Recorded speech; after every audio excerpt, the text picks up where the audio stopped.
welcome to the Pen and Paper Pod. Guys, how are you doing this week? And welcome back. I'm so excited to get back to our adventure after our climax last week that we lost Ed for a little bit, but we managed to finally crash the Indomitable. How are you gentlemen doing? Good, man. Better than 2 weeks ago. Yeah. Are you feeling okay, Ed? You feeling better? Yes. Subjective, but yes. Subjectively, but yes. Perfect. Yeah, okay. Yeah, we're joined here tonight with Scree the Kenku rogue, played by Trevor Flynn. How are you, Trevor? I'm good.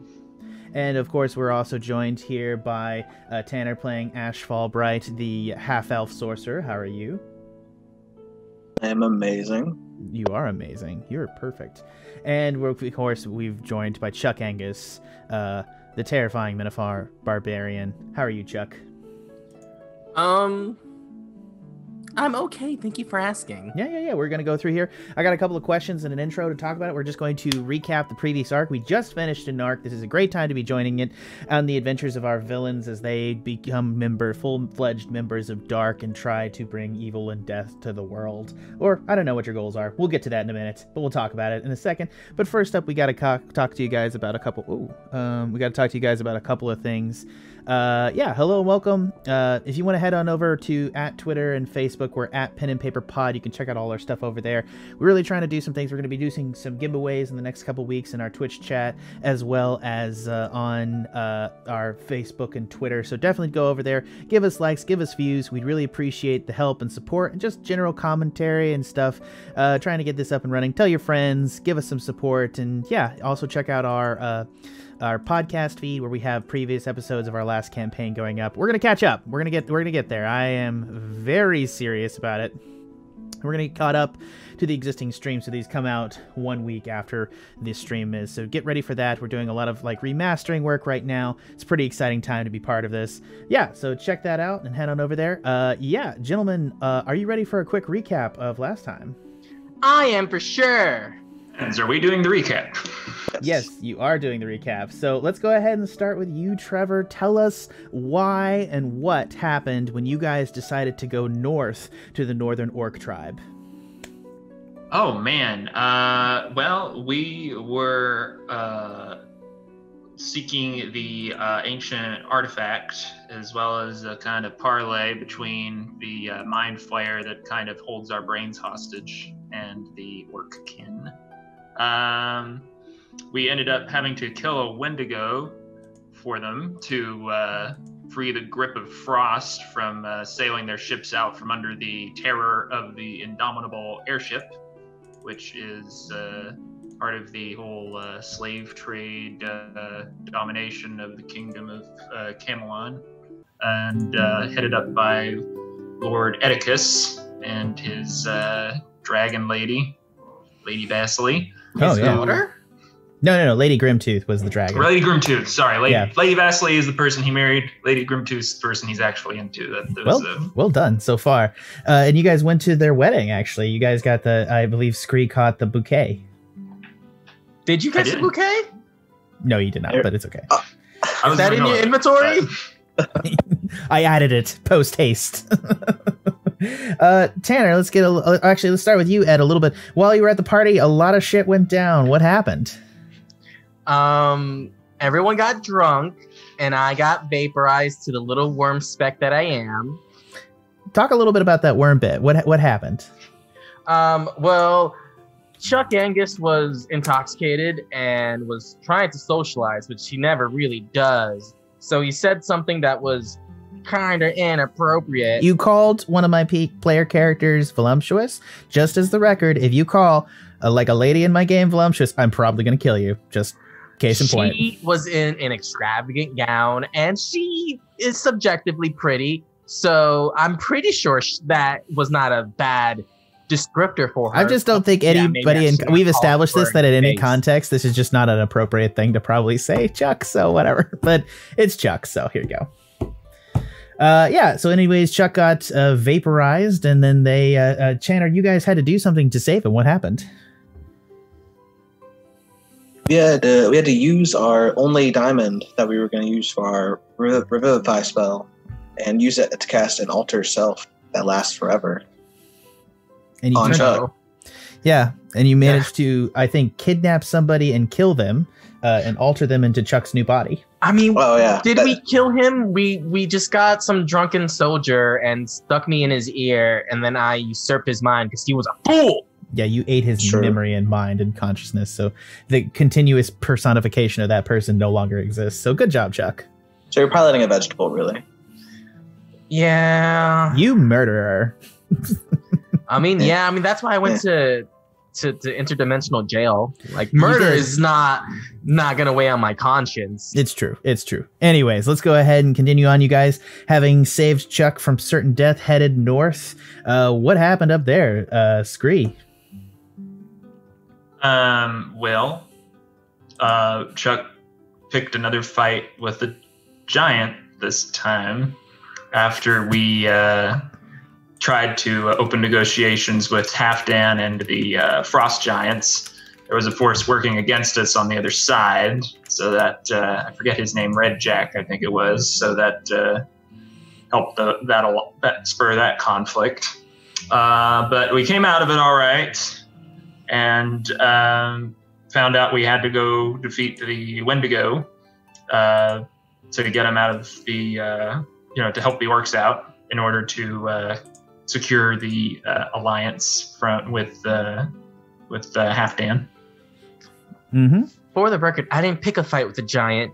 He requested a fight with me. And what was gonna say? No? You actually Yes. insulted his mother, if I'm being entirely honest. You literally insulted his mother. And Did I then- insult his mother? Yes, you did. You insulted his mother and then expected him to not pick a fight with you. So I'm just putting that out there. Well, however I insulted her, she probably deserved it. I also Filthy want to giant. say, for the record, as the DM, before I killed Chuck, I said, this is like a level 20 player character before he said voluptuous. So he knew that. I'm just She saying. requested the duel with me! Yeah, and the answer to that is kowtow and be like, no! But, it's okay. It's whatever. Anyways, y'all proceeded on then to go and stop the Wendigo. You were able to get the help of Halfdan, who lent you a mighty hammer to Chuck Angus. A special note here is in the previous session, we actually messed up a little bit. Chuck was hitting significantly harder than he should have been because somebody forgot to... fault. It is literally your fault, but that's okay. No, We'll circle back it's to a that. shared blame, Jack. It's not a shared blame. You're It's a responsible. shared blame. All right, we've established you're responsible for your character sheet. I'm not going to slow walk you through it. But the thing that happened is that we left giant strength on for Ed. So unfortunately, his strength was about a 25, so he's hitting And I still significantly harder didn't than he do should. anything. You literally did like 90% of the damage in that match on Lott and the Wendigo, so it's fine. How many crit fails did I get? You got a lot of crit fails, I'm not gonna lie, but that has nothing to do with giant strength. That has to do with wisdom, which I'm Saying really it glad I evened made out. that weapon. It was pretty epic though, because it didn't affect your ability to pick up the hammer, because you had to make the crit save to pick up the hammer, and the only time you actually made the save is during the fucking fight with the Wendigo. So it was pretty clutch right there, and nothing about giant strength would have helped that. So you still managed to survive. Yeah, and I'm just gonna be making it harder as we go because all right, now let's go ahead and get on to the next thing. Chuck, explain to me what happened the morning after you guys defeated the Wendigo and what you guys headed off to do. I wasn't there for that. Yeah, you were. After we defeated the Wendigo? Yeah. After we defeated the Wendigo. That was the beginning You were of there last for like session. 90% of the session. Oh, so I didn't... Oh, so How did I... we get onto that airship? It's a great question. Oh yeah, Manacores. Title of the episode. I thought... Deb, how could I forget Deb? I thought I left mid-fight with the Wendigo. No, you didn't. You left at mid-fight with the airship. Glad it's memorable. You're really hurting my feelings here. All right, anyways, moving on. I was in pain. It's all right. You were, yeah, I forgot about that. So yeah, anyways, our group of intrepid adventurers got on the back of the Wendigo, flew off. Halfdan ran a diversion. They managed to board the thing. They defied the Kingfisher, the Dragoon. You guys managed to fucking crush him and crush that fight. More so than the Wendigo. I think that was the fight that I was like, this should have been a lot more difficult. You guys managed to do it. Sneaking him up to the front deck, you managed to blow up the Indomitable, enraging his, and you actually managed to blow up the ship, killing Lott. And then a couple of other things happened. So Tanner or Trevor, you can take it away here and tell Ed what happened after they blew up the ship. And Ed had to go pee. I'll go. So, enraged, she breaks, she goes into her human form, and she breaks the spear that Lott was using to reveal a green, pointed at like a dagger, or like a sharp rock, I guess. It was a. If you can name the object and the color of it, I'll give you inspiration. Something of jealousy. Yeah, it was green. It was a green key. Similar to the key you took out of the Wendigo. You took a black key from the Wendigo and it had a green key. And she plugged it into herself and transformed. Oh, but not just transformed. She grew like 2 dragon heads off her shoulder blades. And they cut her, the other 2 ate her head. Yeah. And it was looking crazy. Yeah. And before that, this is actually at the end. This is actually, you guys didn't see this technically happen because when she attacked the ship, they actually had a battle with her, managed to fight her off, and then Lord Venom stand up and spit acid onto her wing. Chuck Angus was not present because he's been frozen solid to the deck of the ship because she had used her ice breath on you. So you've been frozen solid to the deck of the Bangarang for maybe a couple hours now. How did it get frozen? I'm so hot, though. Yeah. Okay. All right, gentlemen, I'm going to go ahead for that. That was a lot to recap in the whole session. I'm going to try to write up a little bit more of a nice recession recap to do next time. But for right now, yeah, you all get inspiration. Even you, Chuck. You tried. That's what counts. Doesn't feel like it, but thanks. It really didn't feel like you tried. All right, gentlemen, are you ready to begin our next art, the Keeper City Blues? Yes, sir. And again, the what city blues? We'll get Keeper to that. City Blues. Keeper City Blues. All right.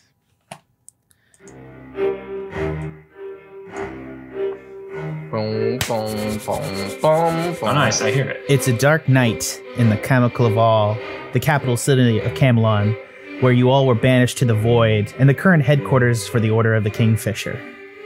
Lady Sejanus, fresh from lands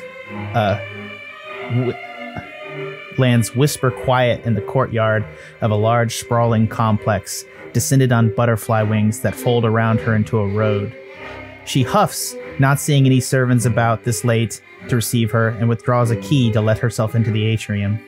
She proceeds through several well-decorated chambers to a massive, ornate hall. The walls are lined with banners of the Kingfisher Knights, a blue bird with orange coloring on its wings, with a fish line extended from its beak, and a bloody wound on its abdomen. Along the base of the tapestries and banner are 12 massive fireplaces roaring with ever-present magical fires. The room is sparse for a small mahogany conference table at the center with 7 chairs. Each chair is backed with silver that sports a mirror finish and a crest emblazoned on it with the Kingfisher designed with the superimposed crests of the knight it's intended for. Lady Sejanus pulls out her chair and to the right side of the head of the table. Her crest is a rainbow butterfly polished to perfection, crossed with a red key. She sits and places a hand on the small orb in the center of the station.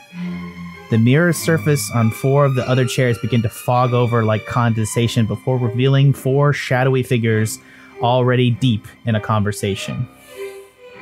Sorry I'm late. I had to teleport back from the crash site. A deep, resonating voice comes from the chair at the head of the table under the seal of a gold sword and a black key. Do you have a report for us, Knight of the Butterfly?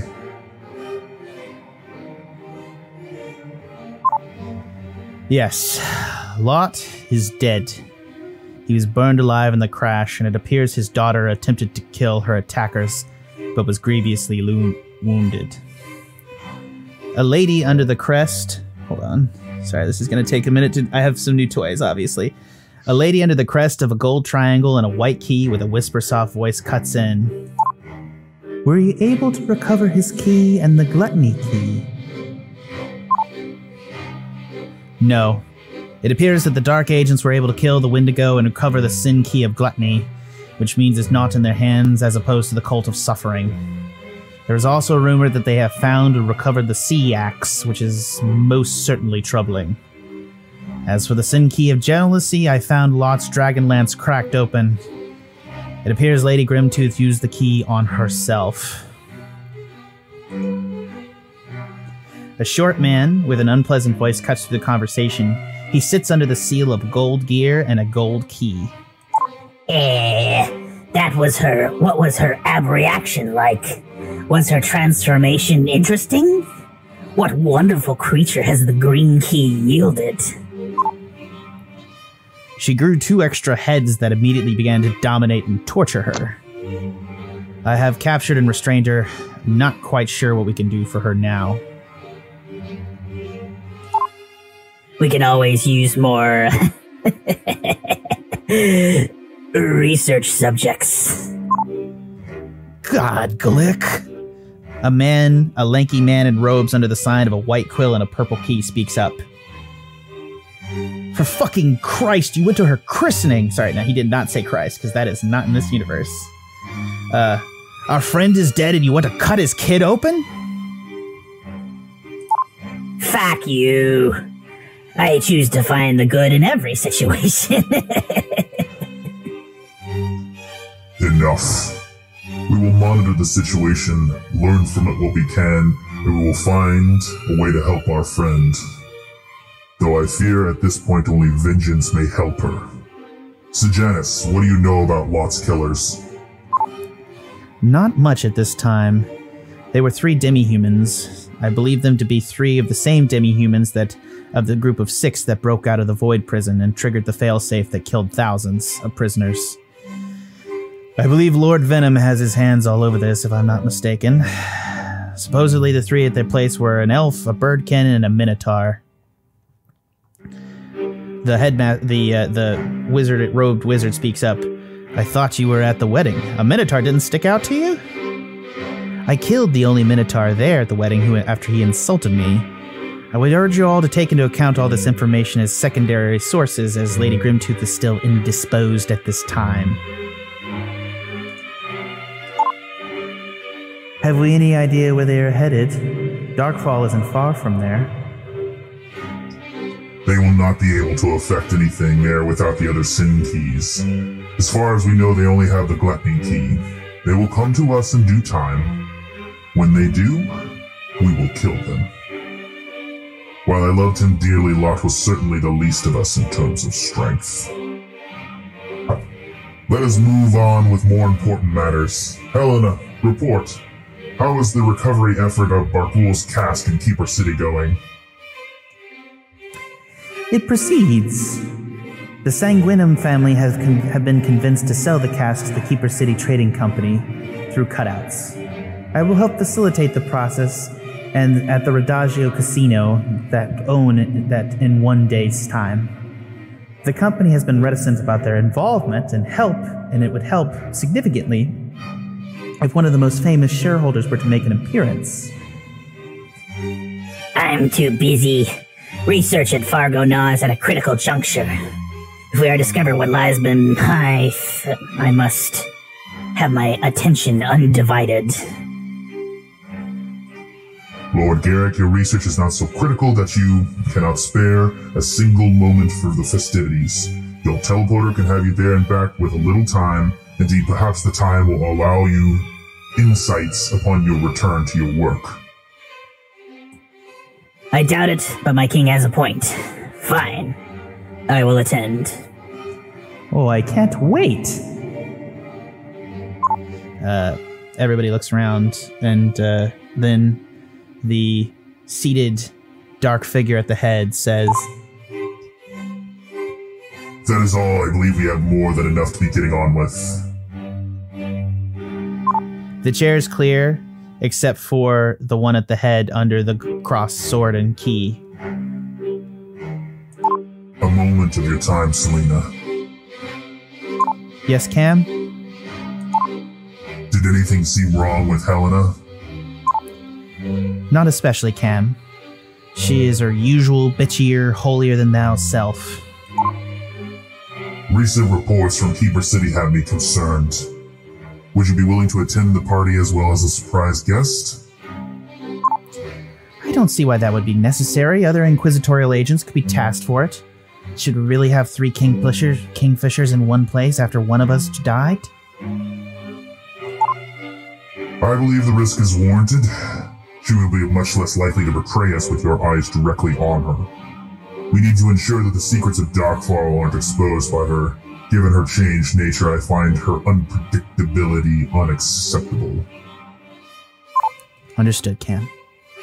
I will be there.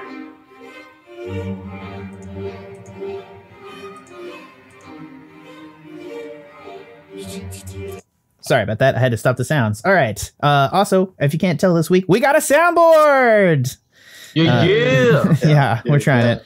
Let us know what you think of the soundboard, guys, in the Twitch chat. We really appreciate that. All right, gentlemen, back to the deck. So now that we've had that long-ass title sequence take over everything, I really appreciate you guys bearing with me to tell that story like I wanted to. But now we're coming back here to the deck of the Bangarang. And yeah, instruments are playing in the background. So, Chuck, this is from your perspective. Ice surrounds you. You're entirely, as you come back to consciousness, you feel bone cold, and it seems to be cracking in front of you as it melts away. Go ahead, Chuck. While I was frozen, was I like privy to what was going on? Could I hear stuff? Could I see stuff? Or was I? No, you were unconscious when you're frozen, so you did not. You don't know what's happened, which is just like in reality. As the ice comes back and melts away, you fall forward onto the deck of the Bangarang. The deck is alive with a party. Kobold musicians play a bunch of kind of a tavern song in the background. Several casks of ale have been set out with people free-flowing ale and drinking on the deck. The Minotaur seem to be playing a game with knucklebones in the corner. They literally are all surrounded giant Minotaurs playing a game. Oreg and Ureg have set up a bunch of glasses with the small coins and seem to be bouncing the coins into the glasses and drinking heavily. In front of you, Kimberly stands with the device directly in front of you. She seems to be holding the device up to the ice, trying to melt it. Scree and Ashe are standing behind her. Scree's got a little blanket for you, and Ashe has a mug. Actually, I don't want to put that words in your mouth. Do you guys come up to help at Chuck, or do you give a shit? No. Just I've like shaved my ass enough times. I'll be there whistling a tune or something. I don't know. Yeah, no blanket and mug of hot cider. All right, Chuck, you're now dispersed from the ice, he says. And Kimberly says, That took long enough. You guys feeling okay? What? I can't hear you. Are we doing okay? Are you? Who? What? Who did I kill? What victories have I brought? You literally didn't kill anybody, so... I'm pretty sure I killed someone. You did okay. You were a really big target for her. Well done. Thank you. Yes, sing my praises. Yep. You did good. Chuck Angus. Big ass target. Huzzah. Does the Scree have blanket or cider or something? Do you? I don't know if no, I'm not. I don't think I'm that affectionate quite yet. What kind of device did Kimberly use to melt the ice with? Can I grab that and just kind of like continue to like self-heat myself? Hey, don't grab that. You're gonna burn yourself. Do it anyway. all right, yeah, you're able to pick up the device. Hold on.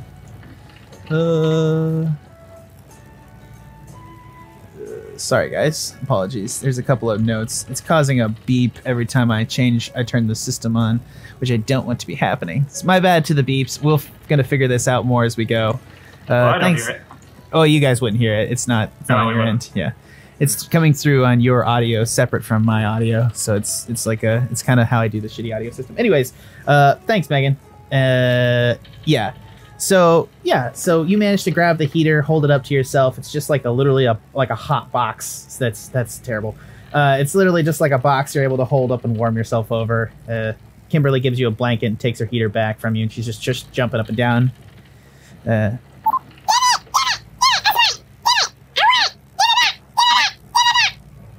I'm cold, and I clearly have earned this prize, and I don't fight back. And shit, give me that box back. That's my heating box. I don't want you to have it. I don't fight. I take the blanket and go and just kind of shuffle off to. I look around. Is there like a fireplace anywhere? Kimberly gestures to you. Lord Venom wanted to see you. Why don't you guys head down? Yemek's working on a special meal for you. I hope it's soup. And I start to meander off. Ashe, Scree, what do you get? Sorry, Ashe, Scree, what are you guys doing? I'm not one to turn down a free meal. Go down there. Sure. I feel like Kimberly would have said that either. Like, just turn to them like, what are you doing? Okay. I have the map in the background, so let me go ahead and switch that up. I had this really cool graphic for the meeting room. I just need to remember I have that. Got the ship in the background. Okay. You guys are headed down on the airship, down into the deck, and you're ushered. You're ushered into a chamber, as you guys remember through the way on the ship. Let me just grab you guys, bring you over here to the ship. You're ushered into a chamber. You see that Nihilor was on the deck below. Zelix. And you guys come into the next room. You see that Halfdan is sitting at a table having a glass of wine with Lord Venom, and they are just talking calmly in the background. Do you guys knock or go in, or you just see the doors open? I go in and I look to see if there's a fireplace. I think there was a fireplace in there last time. There is. There's a nice, like, kind of a warm. It's kind of more of an oven. It's like a ship's heater. So it's like a stovetop oven type of thing that's been burning. You can just sit right by that. You're in the next room. Like the room beyond you is like Kimberly's forge room, which has literally has her forge in there. So the room in there is actually very hot. You're quickly warmed up pretty easily. Word. I still want to go up to the source of the heat, get like right in front of it, drop trowel, like shielding myself with the blanket. Shielding myself with the blanket so no one sees. But I gotta warm up my bits, man. I was frozen solid. The toasty bun. Guess I'll that's next. walk over, keep my distance from whatever Chuck's doing, but warm my tail feathers a bit. Oh, you were getting toasty buns. I'll walk in and just go sit down at the table. Yeah. All right. You guys go over, and Lord Venom's gonna pipe up. Good of you, gentlemen, to join me. Thank you so much for coming. Halfdan was just leaving, I believe. Yes. I wanted to thank you, gentlemen. Without you, my people would be dead. And as compensation to D.A.R.K for all your good efforts, I'm going to have Orig and Yurig stay on and help tend and lead your Manticores here as well as part of the Bangarang crew, so that they can help you on future missions. I look forward to a pleasant alliance, gentlemen.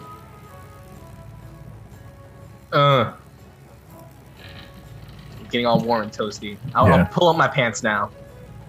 Yeah, that was really weird, man. Just, oh yeah, by the way, mind if I get that hammer back?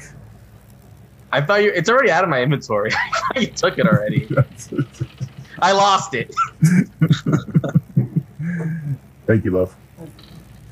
So yeah. You're welcome, sweetie. Fuck you.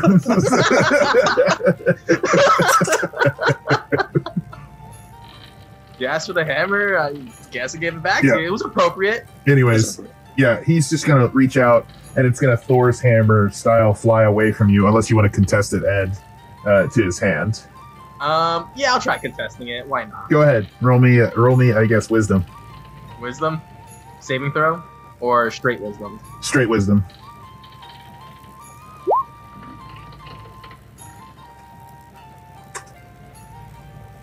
And he has a leader trait, so he's going to have this with advantage. He succeeds! No, he doesn't. It doesn't leave your hand. He's going to look at you for once, and he's just going to say, Chuck, I need that. Yeah, well, clearly I also need it. We're at war, son. He's going to turn to Venom and say, are you willing to throw the deal away on stealing my hammer? I lent it to you fairly. Chuck does a big sigh and is like, fine. I worked really hard to get this, okay? I love how the only time you pass that wisdom saving throw is like during this for a contestant. So he takes it back from you, and then he kind of harumps. It's less pleasant on the out, and he just leaves. All right, and now you guys are alone in the room with Venom. So I heard there was food. Is it soup? Yimmick's making us steaks. We're going to have some nice steaks for you, gentlemen. Wanted to take a time to sit down and talk about what just happened and what you guys were able to do for us and how much we appreciated that and maybe possibly what we could do for you in the future. Real quick, remind me, did we drink our potions already? No, you guys all have a health potion. No, not health potion. The potion to not have our mind slugs. You have not got it from him yet. I thought he did. Before the battle. He gave it to you during the Wendigo. Yeah, I guess you guys didn't tell me if you drank them or not. Oh. I would assume you would. But Yeah, I just wanted to double check. Alrighty, let's go ahead.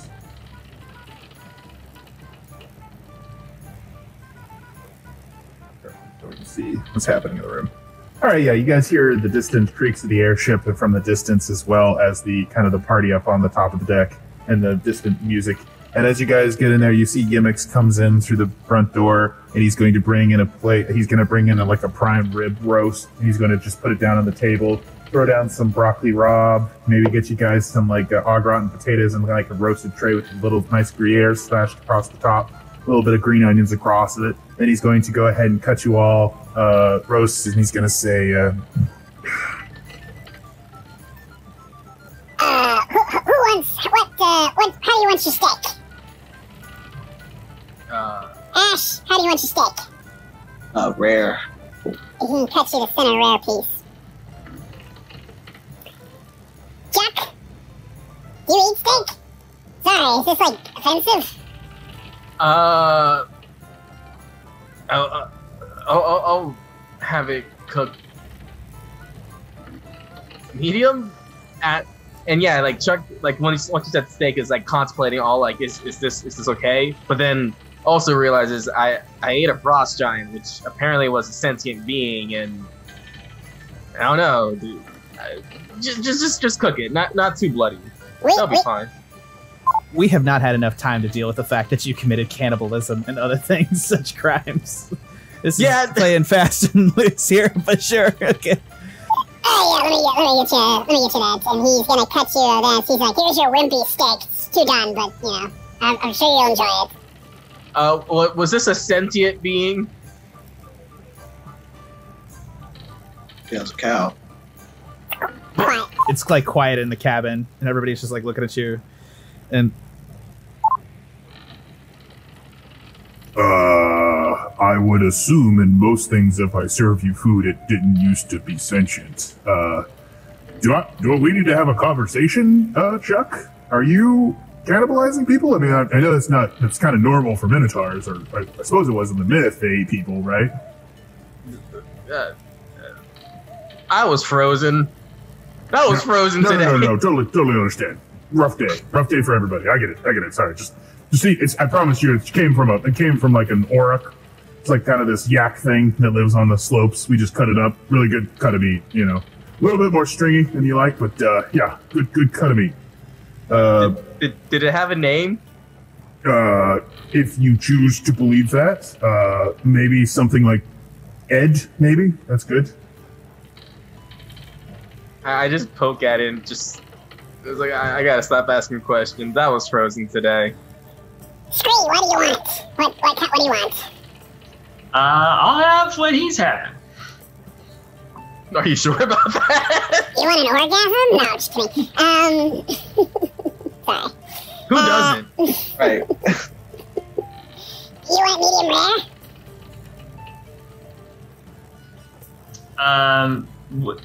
rare? Chuck, did you order medium or medium rare?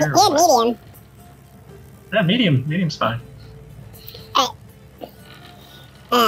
He's gonna cut you a medium piece, and then he's gonna get like the rare. He's gonna like get a really rare ass piece for Lord Venom. He's gonna serve you, and he's gonna head out of the cabin, and Lord Venom's gonna just sit for a second as he just like cuts into his piece, and you guys are just gonna eat.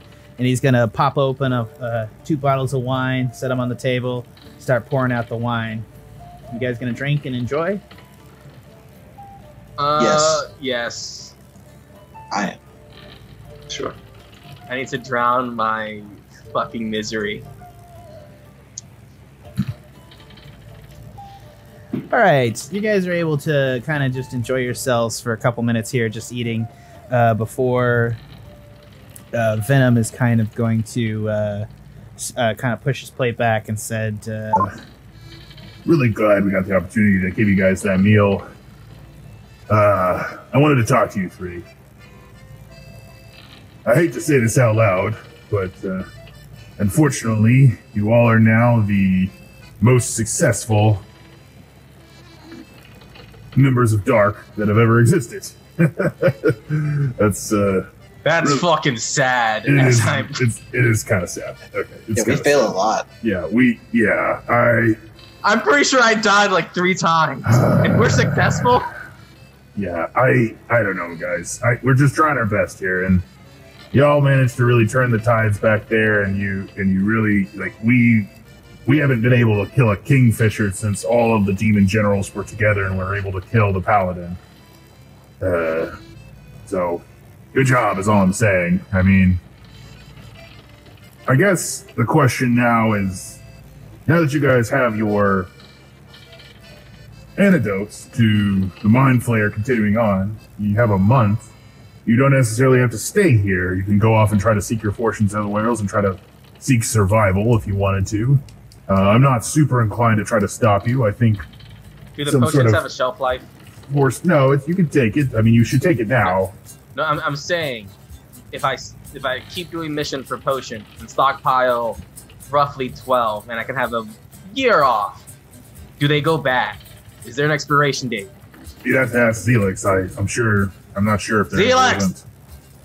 Zelix is actually going to come down. He's actually going to just sort of come down from the thing, and he's going to pop in through the cabinet. And yeah, here is my Zelix voice. Yes, Chuck. Do the worm potions have a shelf life? Not as far as I can tell. They may be good for up to 2 years or so. Thank you. So like most standard medications. I'm going to go gorge myself on the Oryx brain. Ooh, tasty. he just like walks away. Yeah. Lord Venom's looking back to you. He's like, I wanted to just have this discussion now. I wonder if you guys had any questions about our operation and whether or not we could bring you into the actual fold more or offer you things past just your survival. Well, I mean, the demon army remnant knights didn't take much liking to my species, correct? Like once you guys are in power, like I'm on the chopping block, correct? where are you getting this, Ed? I thought they were not into the I could be wrong. I thought that was the thing that like No, never. They've always, even from Minotaurs- prison. It was like we'll help them, but like they technically didn't like our species.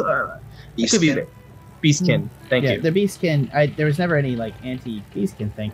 You guys didn't fight on the wars with them. You probably like your species helped, but they don't like have speciesism down. That's as far as you can tell.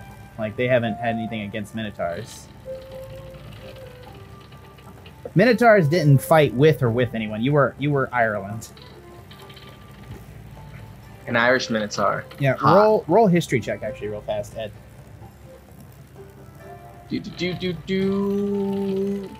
History. Yeah. You know fairly effectively that most Minotaurs and Beastkin live on the continent of Labelle and Minos. Minos being the small continent that's where Minotaurs mostly live. Typically what happens with Minos is that they're pretty isolationists. So Minotaurs are rare outside of Minos. A lot of people don't tip to fuck with you. You guys don't really have like a very advanced society, but it is typically like you're kept to yourself there. So you weren't involved in the majority of the wars that have taken place. So you're kind of people probably bear a lot of prejudice against you for being kind of probably thinking the Minotaurs are stupid or just bulky, or like a lot of times like the original any sort of prejudice based off the myth of Minotaurs in Greece, I would say is kind of accurate. So like stuff like they think you might be cannibals, which you are a cannibal, so I don't. Technically, but no, I didn't eat another Minotaur. That's true. Technically, you eat sentient species, though. I think cannibalism isn't about speciesism. I think you can be a cannibal if we ate an alien. You might be a cannibal. Am I wrong about that? Is that just definitionally wrong? I think cannibalism is when you eat your own species. So what is it when you just eat sentient species? Because technically, I guess carnivore. No, but like I guess technically, yeah, I'd eat a dolphin.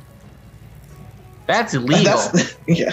Not in Japan. No, I'm just kidding. Like, I guess also if you eat like monkeys and apes and gorillas, that's a no-no.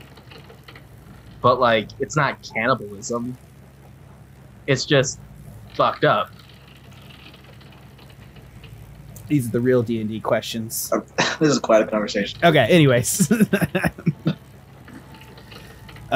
No, so for the most part, yeah, he's not going to, like, D.A.R.K, you actually haven't really particularly asked him. No one's really engaged with him. I think this is an opportunity you guys to ask a bunch of questions of him if you want to. So I guess what questions do you guys want to ask? What do you want to know? Because you don't actually physically know what D.A.R.K's goals are, other than reasserting, like, racial dominance based on, like, orcs and, like, the people that led him before. But Bargoul was a human, so you're not exactly sure what the goal was other than mass mayhem. Do you guys have a pamphlet or something? Nice little trifold. Yeah, something that we can get a better understanding of what we're actually doing. Well, literature. You guys need propaganda. What's your mission statement? What do you see as your brand? What is D.A.R.K all about? You guys need a good PowerPoint presentation. That's what you're lacking right now. Oh, shoot me. I'm not going to do PowerPoint ever. Oh, and just for the record, this is from Megan. From Building Stack Exchange, if a man ate a non-human sentient species, he would be seen as a monster to them and maybe even other humans. Humans eating other humans, that is cannibalism. Thank you, Megan. Good monster. Note. You're a monster. So the question here is how much can we trust you and give out information at this point? There's kind of a lot of information that we need to tell you and kind of some stuff that I'm not exactly super excited to share at this time. So yes, D.A.R.K is clearly just a small organization now, but we're generally devoted to the rise or re-rise of the Demon King's army. And to a smaller extent, in the missions that you guys have partaken of, the return of Bargoul.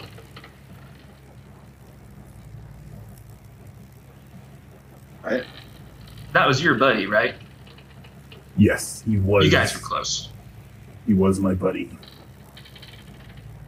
Were you more than buddies? Lovers? I like to think that we were as close as people could be.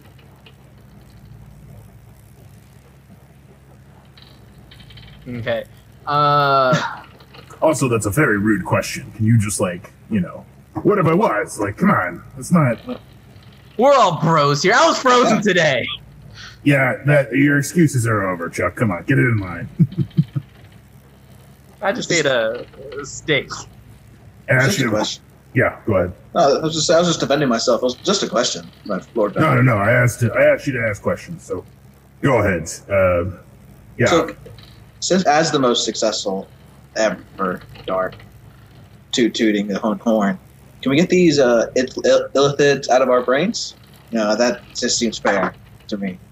We would try to, but the issue that has arisen is that as it has become clear based on Chuck's survival as, I think, as a Mind Flayer seed, is that your consciousness has been interwoven, existing between the brain and the creature inside you as such. I'm not exactly sure that there's any way to fix your situation outside of a overpowered wish spell that could maintain your consciousness and remove the slug at the same time. The person that you are as is now is in its own way made up. We were to remove the slugs forcibly outside of the damage that they could physically do to your brain. Most likely a portion of your consciousness has been subsumed by the slug and would cease to exist. Yeah, no, I'm cool on that. I'm a pathetic human underneath this spell that's only gonna last a year. No, you're a slab of beef, man. Yeah. Sorry, Yeah. I don't know how you compliment a Minotaur. It's hard. I appreciate the effort. I'm still bummed out that I was frozen today. No, I get you. Everybody has a bad day of fighting. I get it. I've had a bad week, it feels like. That actually did pretty good, but go ahead. Ashe. Lord Venom, this spell you were talking about, this wish, what is that? Wish is an ultra powerful spell. A lot of times, the most powerful Archmagi are able to cast it. You should be concerned because the context of certain wish spells and how they're cast can affect it. So, depending on how, typically it's just you say something and it happens. Depending upon how the spell is cast and the caster, it can be either the interpretation of how the spell happens can be very important.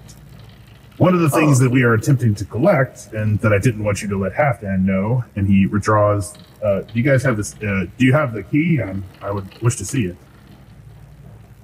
Scree has it. You mean this? As he dramatically takes it out.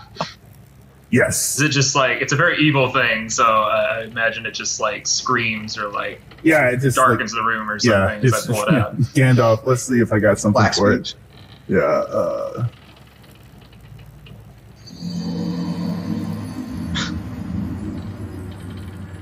Yeah. So it just it just kind of gets darker in the room, and you're Ooh, sorry. Yeah, that was something. Yeah, I mean, What is this thing? Yeah, that is a sin key. That is the sin key of gluttony. There's like 6 more out there. Yes, typically they're held by the Kingfishers. 6 more. Why are they 6? 7 How sins. did you know that, Chuck? Yeah, what? How did I know that? Well, I mean, frozen to death. 7 sins are pretty typical. I don't know. Yeah. So I what was is this? frozen today. What's happening? What is Oh, these you're frozen. Sorry, I thought somebody was frozen on Zoom. My bad. Doom. I don't know. Sorry. So, if I hold on to this key, am I going to start eating a lot more than No. usual? How does Typically, this if thing- you hold the key to the chest, you'll see a personification of a keyhole appear. If you were to plug it into yourself and then turn, it would unlock the gluttony within your heart and probably cause you to do really bad shit. Hey guys, what happened when I was frozen? Did something really weird happen? I feel like something really weird happened. I mean, no more weird than the Wendigo thing happened, really. weird is subjective for us.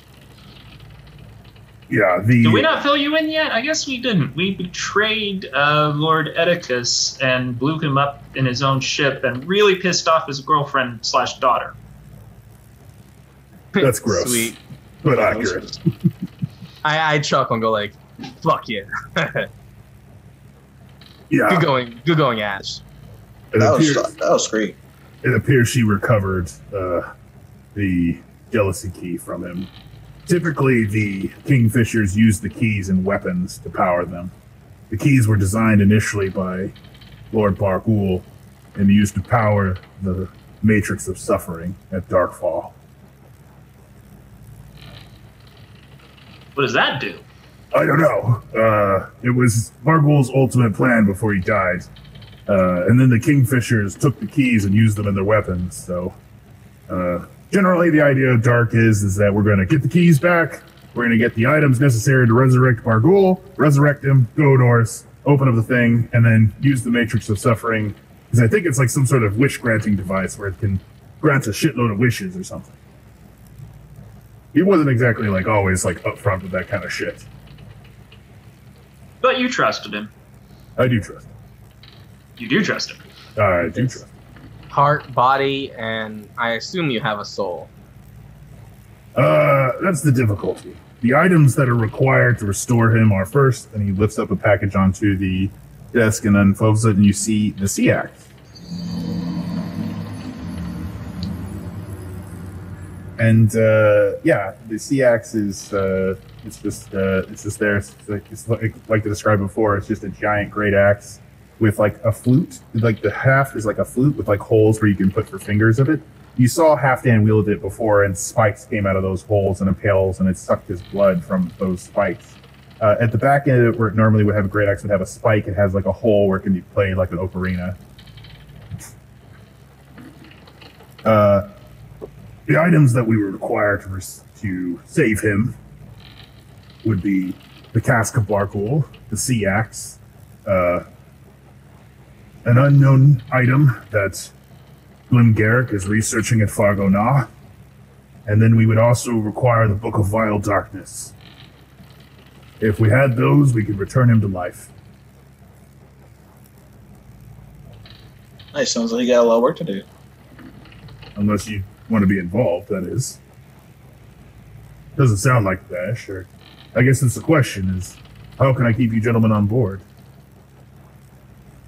I'm on board because I need potions, and in a year, I'm going to be a pathetic human again.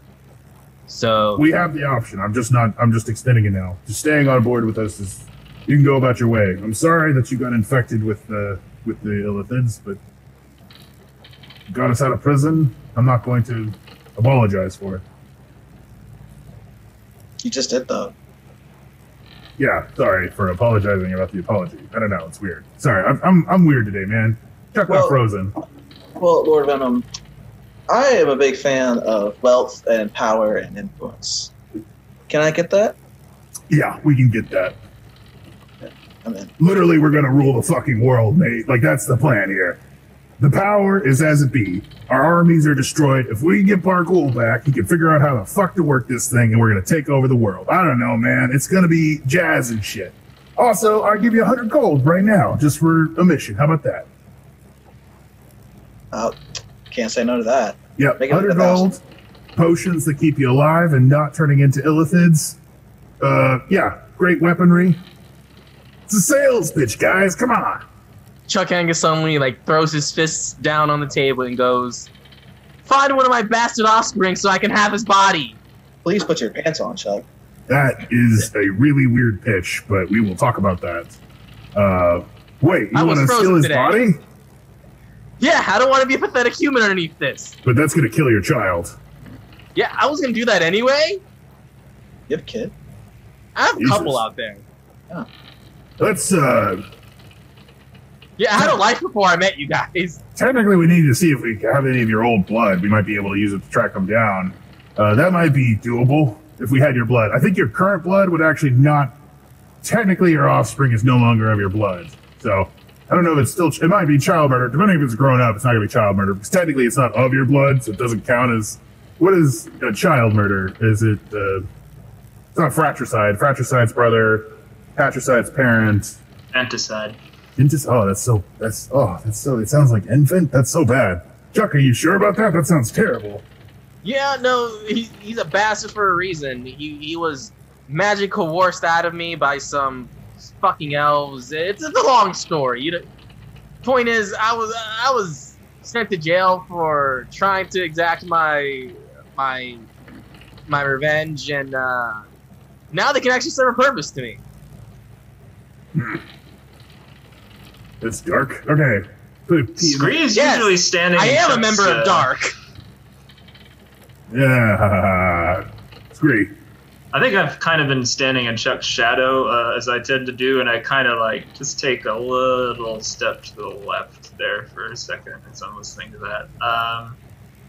I happen to be have an eye for the rare book or two. What can you tell me about this Book of Vile Darkness? What's in there? The book of all the worst possible shit imaginable. Evil magics from the old gods, turn you into a lich, give you almost unconditional power, all sorts of shit. It is primo ass shit. Wait, we can turn into a lich? Yeah, absolutely. We just gotta kill a shitload of people. That's no problem.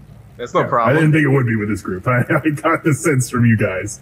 So all we gotta do is, we're gonna go. The book is in several places, but we gotta recover this. I sent our other group, Galel, Ammon, and Bag of Nails, down to Keeper City to recover the cask. We lost contact with him a while ago. I'll get you in on that. And it is filicide. Filicide? No. Oh, I thought it was inticide. No, Filicide. This is fine. We should know that offhand, though, Chuck. So the book is in the Majocracy, so we'd have to go to the Majocracy to the scholarly, we'd have to, kind of a general idea is we're going to get you guys to infiltrate a school. You'll enroll and go to magic school and steal the book. Aren't we a little old to go to school? You're never too old to learn new things, Chuck. How can I tell that Trevor likes a pitch? No, it's just... Are we gonna 21 Jump Street this? No, it's what's gonna happen. Hey, young kids! Roll history, Chuck. Roll history. Sorry, you can hear my actual voice. I like the other voice. Yeah. Very cool. I was frozen today. Yeah, it's not going well. Wait, why did I do it? Oh, that was previous. Okay, so why did I do it twice? Yeah. Oh, yeah. 14. No, that's previous. Okay, yeah. That was previous. But So actually, far. give me a second. Do I have a real? No, I don't. I'm not. So the key to the Majocracy is that the Majocracy is owned by a student council. Everybody in the Majocracy, the ruling class, are students who are magicians who study magic forever. So the whole place, the Majocracy, is ruled by the scholar elite or the student council and the student council president. So literally everybody at the Majocracy most people there are like 100 to 200 to 300 years old. Like, don't worry, they're all old wizards. You will fit right the fuck in. The only way you're not going to fit in is that you're too young. I also don't have magical abilities like the wizard over here. This is down the road. I'm trying to get you access right now. There's a night school there too that we're going to be able to get you into, we think. I can be a knight. I know how to hit shit, and I can wear some armor. It's a little bit more difficult than that. We'll get to that pitch later. Right now, I need you guys to talk about. We have a couple of situations. We have a situation going on in Fargo South where we're trying to excavate and find this artifact. But more importantly, Amon and Bag of Nails and Guile, the guys that helped you in the Void, are now missing. We sent them at their mission, and obviously of the two teams we sent out, you guys were far more successful. They're wondering if you would be willing to go help them and try to recover the Cask of Bargoul, which is also just a cask containing all the remains of him. Yeah, we can go check that out. Yes, especially if you can help me with my filicide and get me a decent Minotaur body. I'm down. I'll have to work on that. I have not agreed to that yet. I'm just putting that out there. I have not agreed to that yet. we're in essence summoning an evil Dark Lord. I'm sorry, I'm too evil for you. I feel like Philistines the least of our problem. It's fair, maybe. I don't know. We're gonna have to murder a bunch of innocent, I'm assuming, strangers to possibly become a lich down the road. Someone might need that. Sure, no judgment. If you want to kill your own child, sounds like judgment. We'll make okay, yeah, well, it kind of was. I'm just, maybe a little bit. Sorry, Chuck. I didn't mean to judge your child murder. I can't say it with a straight face. Sorry, Chuck. I don't know why. Yeah, so, question in hand. Are you guys ready to take this up? Do this mission? How quickly do we have to turn around? You know, I was frozen today. We got a day, so you'll be able... We're in flight there now. We were going to try to recover them either way, whether or not you stayed on board. How much do you guys know about Keeper City? That it's called Keeper City. Okay, roll me history, everybody.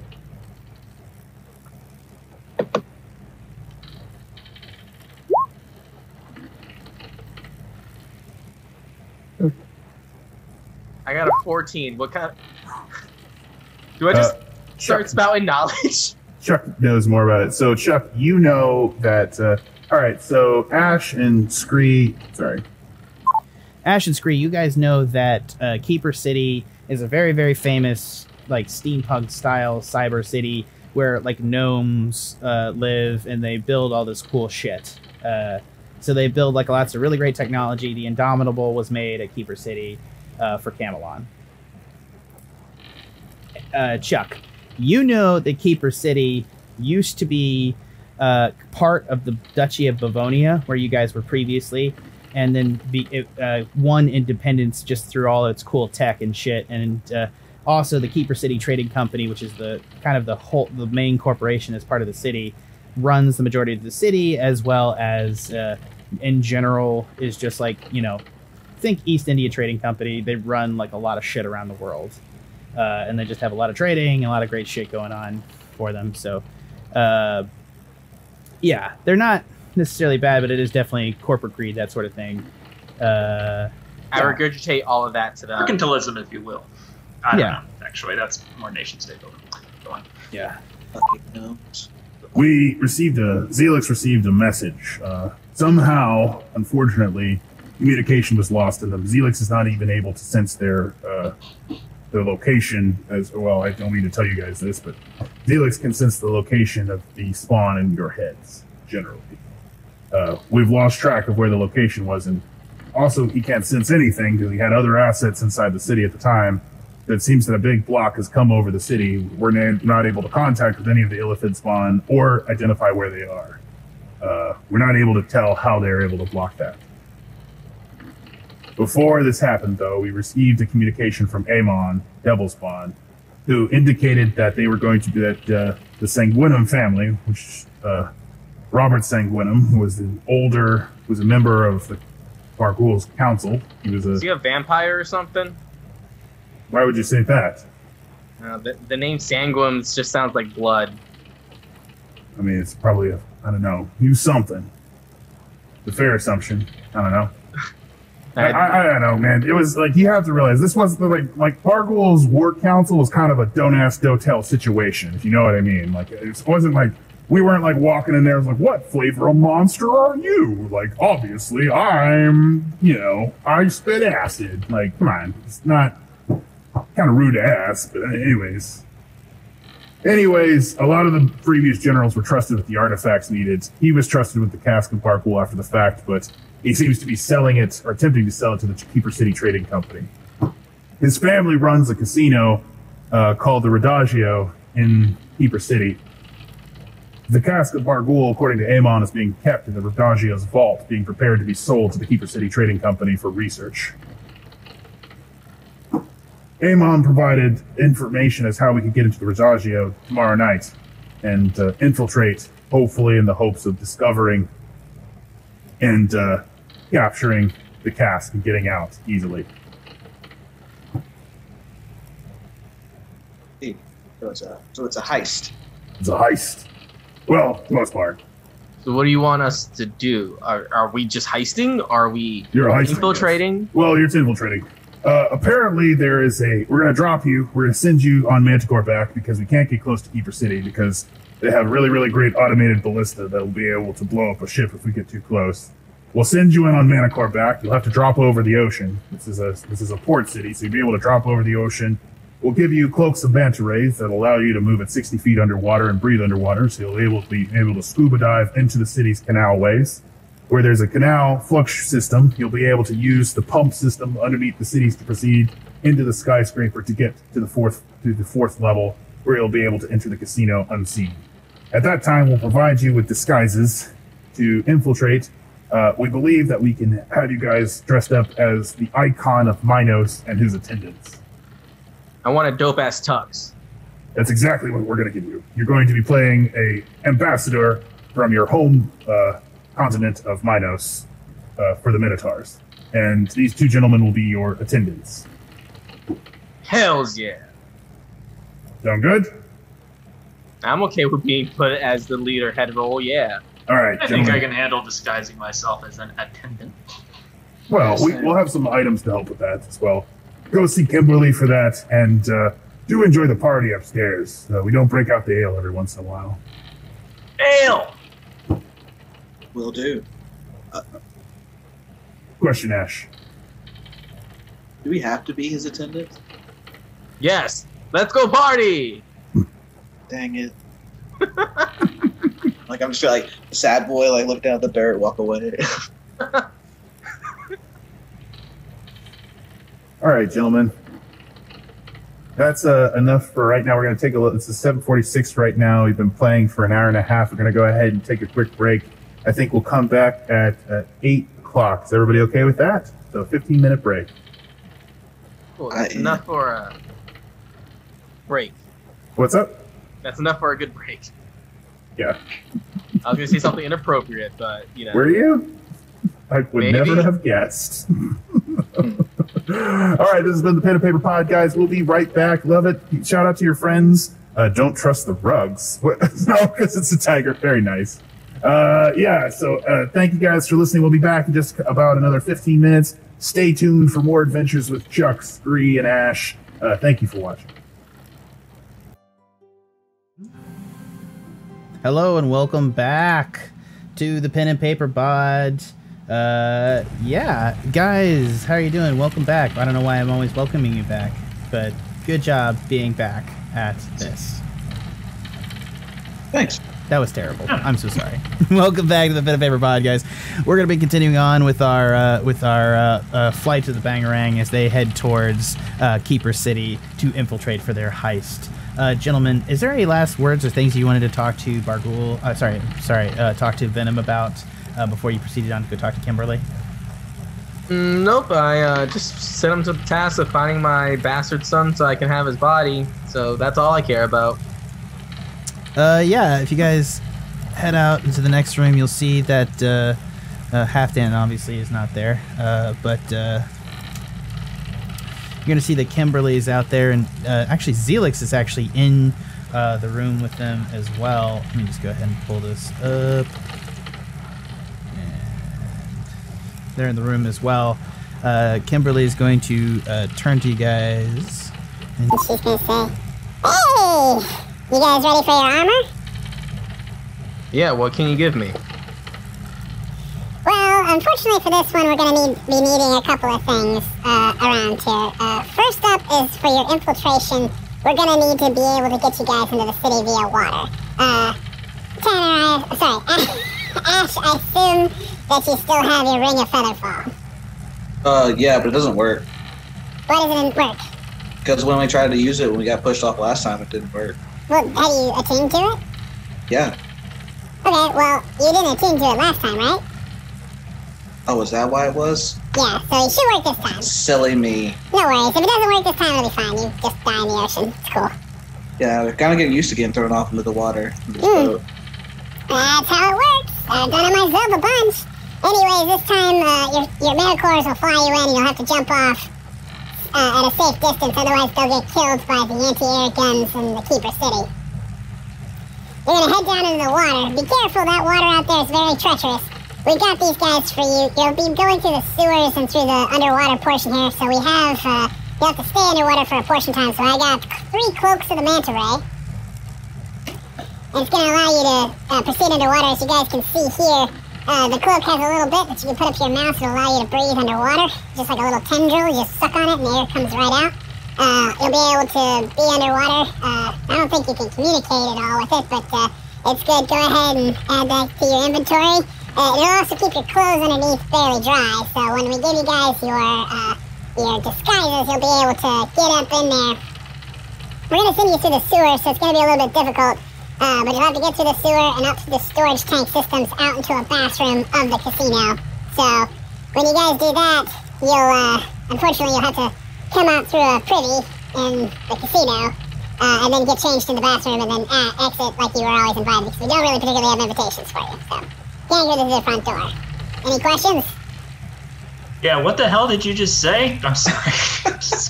Was it difficult to tell? Is this voice too much? No, I've been having a little more trouble with. I was debating saying anything or not. It was a little hard for me to hear the last parts of that. Sorry, I'll tone Kimberly down. I'll do my traditional Kimberly voice because it's not as good, but it's probably easier to tell. Kill it with fire! Kill it with fire! Okay. Yeah. So. Yeah.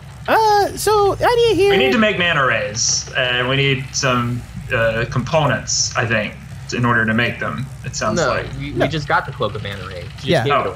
Yeah. All right, I totally got the wrong message. Sorry. Yeah, I just added it to your guys' inventory. I just added it to my own inventory. Okay, cool. Well done. And something about we're coming out of the privy, the shitter. We're going through the sewer. We have to keep our disguise clothes dry. We'll get you like a homing device. There should be a gate on the south side of the city underwater that'll have a thieves' cant introduction on it. You'll be able to go in through that gate, hang a right. You'll come to the Radagio sewer. It'll be noted as the Radagio, the red sewer underneath. Follow the sewer to the end of the tunnel, and when you get to the end of the Radagio sewer, you're going to have to use the pump system to pump the water up inside the sewage tank system, because there's like a chute through the building because it's a tall skyscraper, and the sewage runs out into the shaft. You need to pump the water up to the correct level so you can swim up there. If you don't pump it up to the correct level, it'll shut off all the redoubts and you won't be able to get inside. You'll be trapped inside the sewer underwater. You guys can breathe underwater, so it won't be that big a deal, but you know, you'll have to be able to adjust the pressure level to get it right.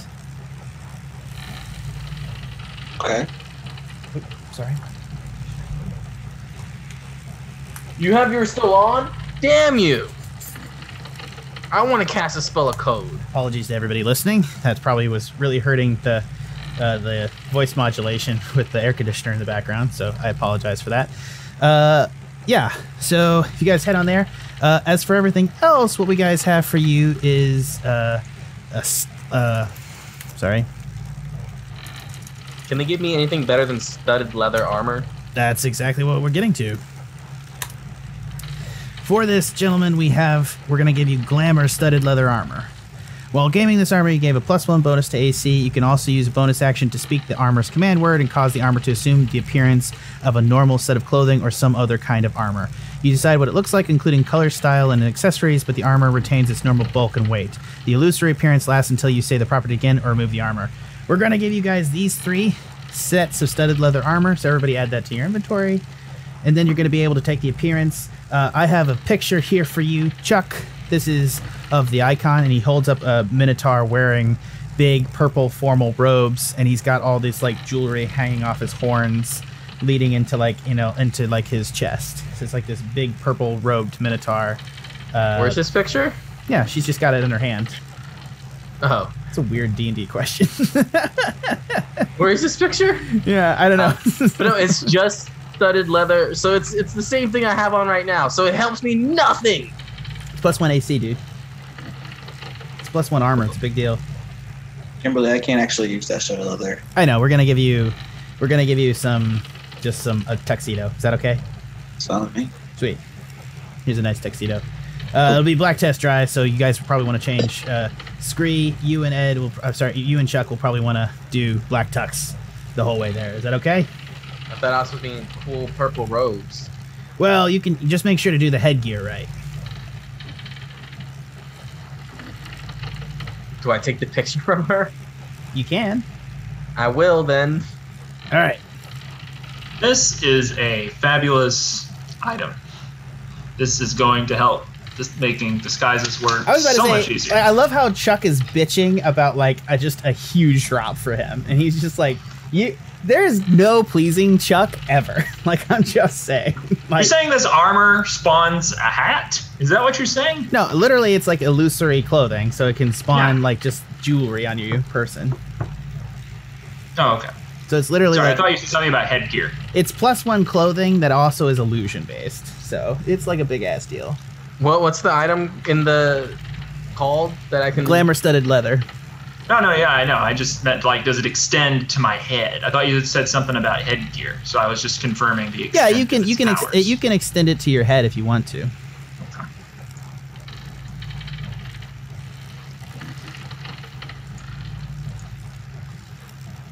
And I added it to your inventory, everybody, but I already added mine. oh, you did? I'm on it. My bad. Okay, cool. Yeah. So you guys are able to. You'll have to attune to the Cloak of Manta Rays. If I'm not, no, they're not attunement items. Okay, cool. Yeah, and so now the question is weapons. Obviously, you guys can't carry in axes and swords and a lot of like bags full of magic items. So you're how gonna about have very small concealable daggers? Well, I have a perfect thing for you, Scree. I've been working on this for a while. Your feathers and how you hide stuff in your feathers is kind of the inspiration. These are called gauntlets of feather daggers. And she presents 2 like black gauntlets that look like Batman's gauntlets. With like kind of the 3 prongs along the sides. Are these going to change my voice to make me sound very serious all the time? If you want to. No, I'm just joking. No, so the gauntlets add +1 to your AC overall while you're wearing them, and as a free action, each gauntlet has 3 knives in them. You can, after a knife is removed, as a free action, you can summon, free draw the knives from the gauntlets to your hands. If you throw the knife, you can summon the next one in order. The knives will replenish after a short rest into the gauntlet, so that it'll create infinite knives. It requires, while you're wearing the gauntlets, they can seal into your feathers. It requires like a DC 25 investigation check to find that you're wearing the gauntlets or the knives. This is a unique item that you created, isn't it? Yes, I will add it to you later. God damn it. Okay, sorry. It's like, I wasn't paying close enough attention. I wasn't writing every single one of those things down. No. Okay, so essentially +1 AC, and it's just, you'll always have knives to hand that'll be very hard to find on your person. Okay, got it. Can I get a greater weapon than just a regular great axe? Yeah, I got this for you. So first up, here you go. And he's going to pull out a black ring. This is a mimic weapon. So it's going to bite your finger. Are you ready? Yeah. Hold out your hand. I don't know why Kimberly's getting a really deep voice all of a sudden.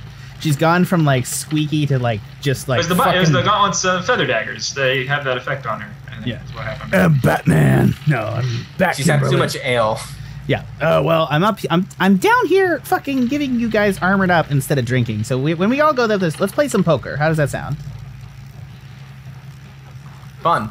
Strip poker? You know, want to play strip poker? Strip poker?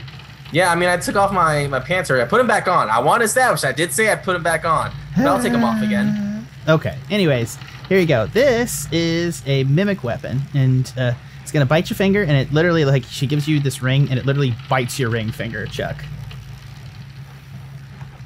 How much pain does Chuck feel? It's pretty painful. Like, this literally is just like a small, like, guppy clipped onto the end of your finger, just like in the middle of it.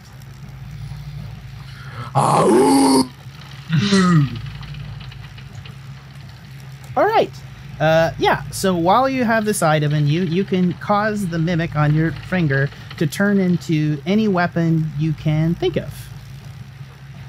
I think of the fucking hammer that he took back from me. It turns into a maul, which is not magical, but it's just a physical weapon. It's not what I was thinking of. So the weapon can turn into any weapon, essentially, but it's concealed on your person. It's just a ring, looks like. Any weapon, any non-magical weapon. Yeah, no, it does count as magical damage, but it doesn't have a plus or anything like that. I'll double check. It might be a +1 if I'm not mistaken. Great Axe currently does 1d12 plus 5. What does greater damage than 1d12 plus 5? The Great Axe is probably the Great Axe is the greatest weapon, yeah. Damn it! But you can turn it into like a whip in situations. You can turn it into a knife. You can turn it into like, you could probably turn it into like a spear and throw it. All sorts of stuff. You can turn it into like a javelin, all sorts of shit. Hold on. If I turn it into a spear and throw it, is it still on my finger? No, you literally throw the weapon. If you throw the weapon away from you in any form or fashion, like if you turn it into a boomerang and throw it away, you lose the weapon. Like it just turns into it. It doesn't like make a spectral version of itself that you can then have. Is there a hook shot in this game? And if so, how long could it extend? You could turn it into a grappling hook, probably, yeah. All right. You probably don't know how I don't think Chuck knows how the mechanics of a hook shot would work. So you probably can't make it. Does anyone really? It doesn't. It's just bullshit. I also regretted doing that because one time I let a person in a campaign essentially be an Attack on Titan corgi, and I regretted it immediately. Attack on Titan corgi. That is the next thing I thought of, is Attack on Titan. Yeah. No. Yeah. It's. I regretted it immediately. Let's not talk about it. Anyways. Yeah. Ashe. You're a little bit trickier for me. But I do have this, and she pulls out this like up sleeve like wrist system that pops out. This is a wand holster that you'll be able to put up your wrist, and I got this for you. And she pulls out underneath a piece of like a driftwood wand that's been twisted around, and she holds it up to you. This is a +1 wand. So he gets a +1 weapon? Awesome. This is bullshit. In your face, Chuck. Suck it. And she just, yeah, it just goes into the holster, and you're able to conceal it up your wrist. Obviously, if somebody searches up your wrist, but you can free draw the weapon at any time. So, not to sound like a novice with magical weapons, but what does it do? It just adds +1 to ranged spell attacks. So if I cast a spell through it, it Right. adds +1? Okay. +1, but not to like stuff like Fireball, obviously. Like it's like Right. ranged spell attacks would do. I gotcha. Yeah. So like Firebolt would work. Firebolt would get a +1, exactly. Okay. But it's also like it's obviously it's the component. It's you don't have to have components on you if you have it. It's like a focus. Oh, I have the subtle spell. Don't worry about that. I know. If you This don't, is great, Kimberly. yeah, if you don't use it, obviously you won't get the bonus. So. So I strap it on. Yeah. You guys get that settled away. You get in your tuxedo. Well, she's like, you guys have plenty of time. I think you still got a diamond. You didn't use. You got a diamond from last time, or I guess you used it on Chuck. Do you guys? We don't have another diamond. Do you have a diamond? Yeah, we do. Before we left the. Pretty sure every high diamond school, we got was like another- the last time we would get a diamond. No, before we went to go fight the Wendigo, they gave us another diamond. Oh, did they?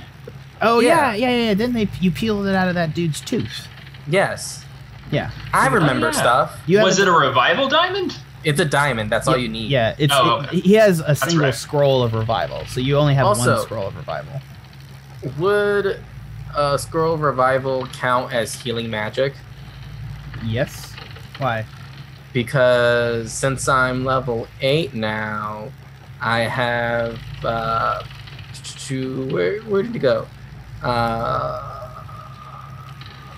Fuck, I got an ability. If a spell to restore your life is cast on you, the caster doesn't need material components for that spell. Warrior of the Gods. Sell it. It's okay. He doesn't have Revivify. He has a scroll of Revivify, which means that once he casts it, you guys would lose it all the same. So But we would still have the diamond. perfect. Sell it. Unless only Chuck dies. Which Very likely. with the track record of this party. To be honest, it's like a bird in the hand, essentially. That's cool though, man. You are teaching me a lot about barbarians because God knows I need to keep track of you. Dude, and I can't keep track of myself. I know. I've always been the cleric. I've discovered Now that I'm just hitting stuff. Hold on. Let me just find this real fast, gentlemen. Don't worry about it. Yeah, so that's all the goods she's got for you guys. Want to head to the top deck? You guys got a night out here. There's a party taking place upstairs. Anything particular you want to do? I want ale and I'll take this party as and I'll try and like fill up as many like flasks or bottles that I can, so I can save it for later. Yeah. Yeah, you're able to head on upstairs. Hold on, let me just find. Oh, here it is.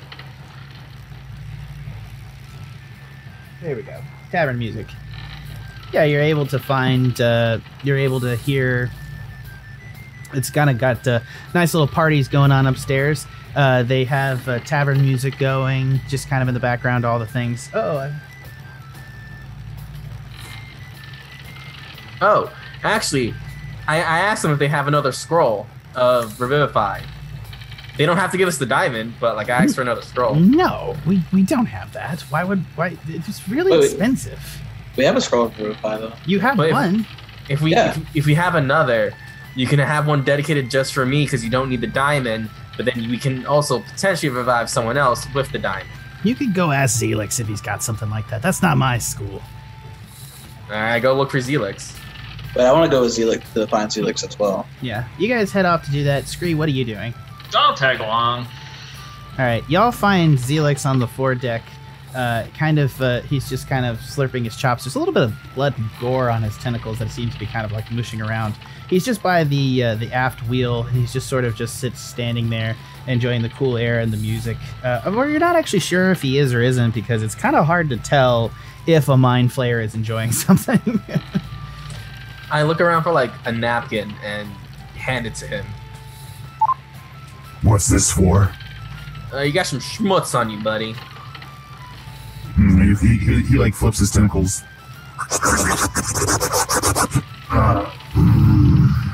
That's Is it gone? Or it's just worse. It's much worse. Like you missed the spot, buddy. Are you sure? Yeah, you got some like around. He gets around here. He's just like, I can't see it. And he like smears it up onto his face. Is there like a reflective surface anywhere? Is there like an empty party tray? Let's end this. I'm just gonna press meditation and delay. Thank you, Ashe. What brings my 3 baby mind flayers up here tonight? I was just wondering if you had any more scrolls of Revivify. Not on me.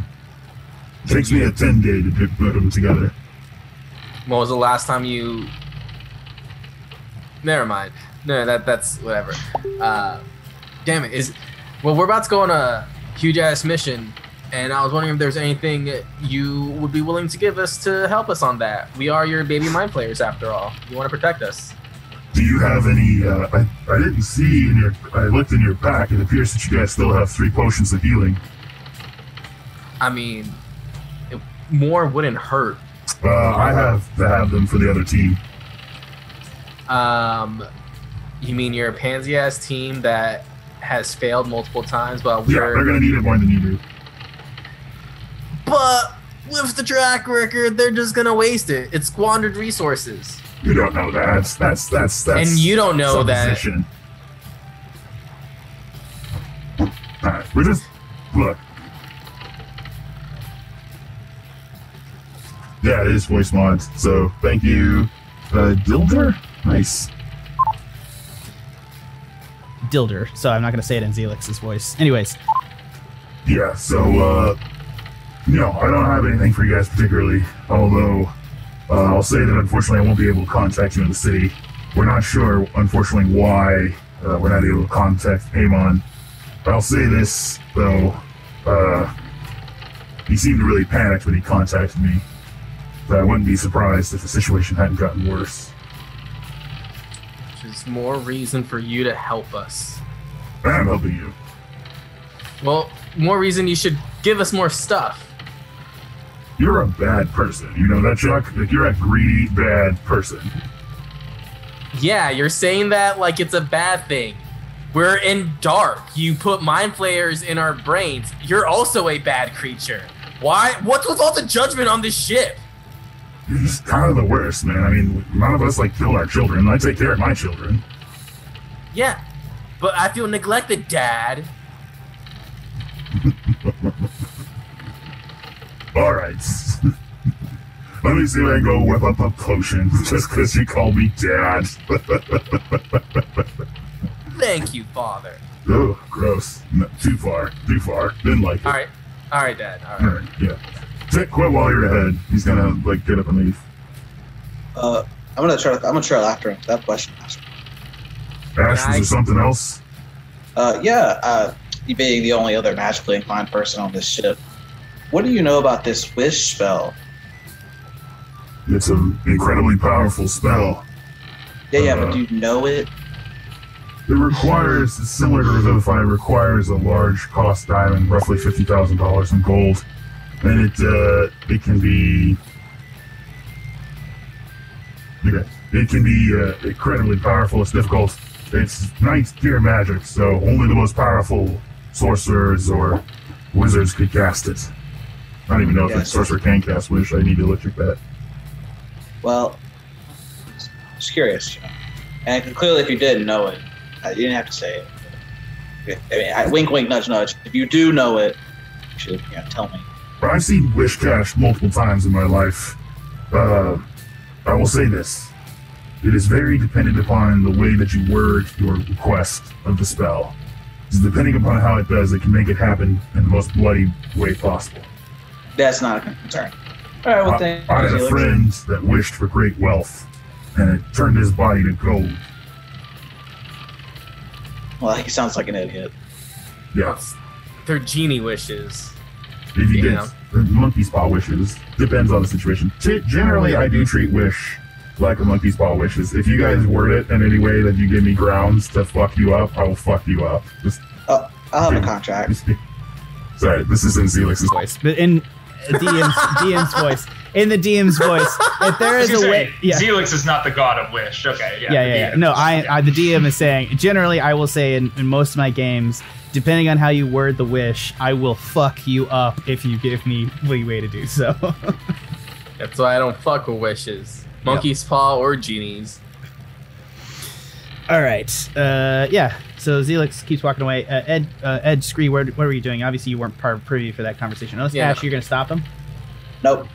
Okay. Scree and Chuck? I'm securing however many flasks of ale you'll let me get, and then going to go with Kimberly to play that strip poker. So you're able to get 2 or 3 cups of ale before the kobold at the pump is like, "No, get away! Stop it!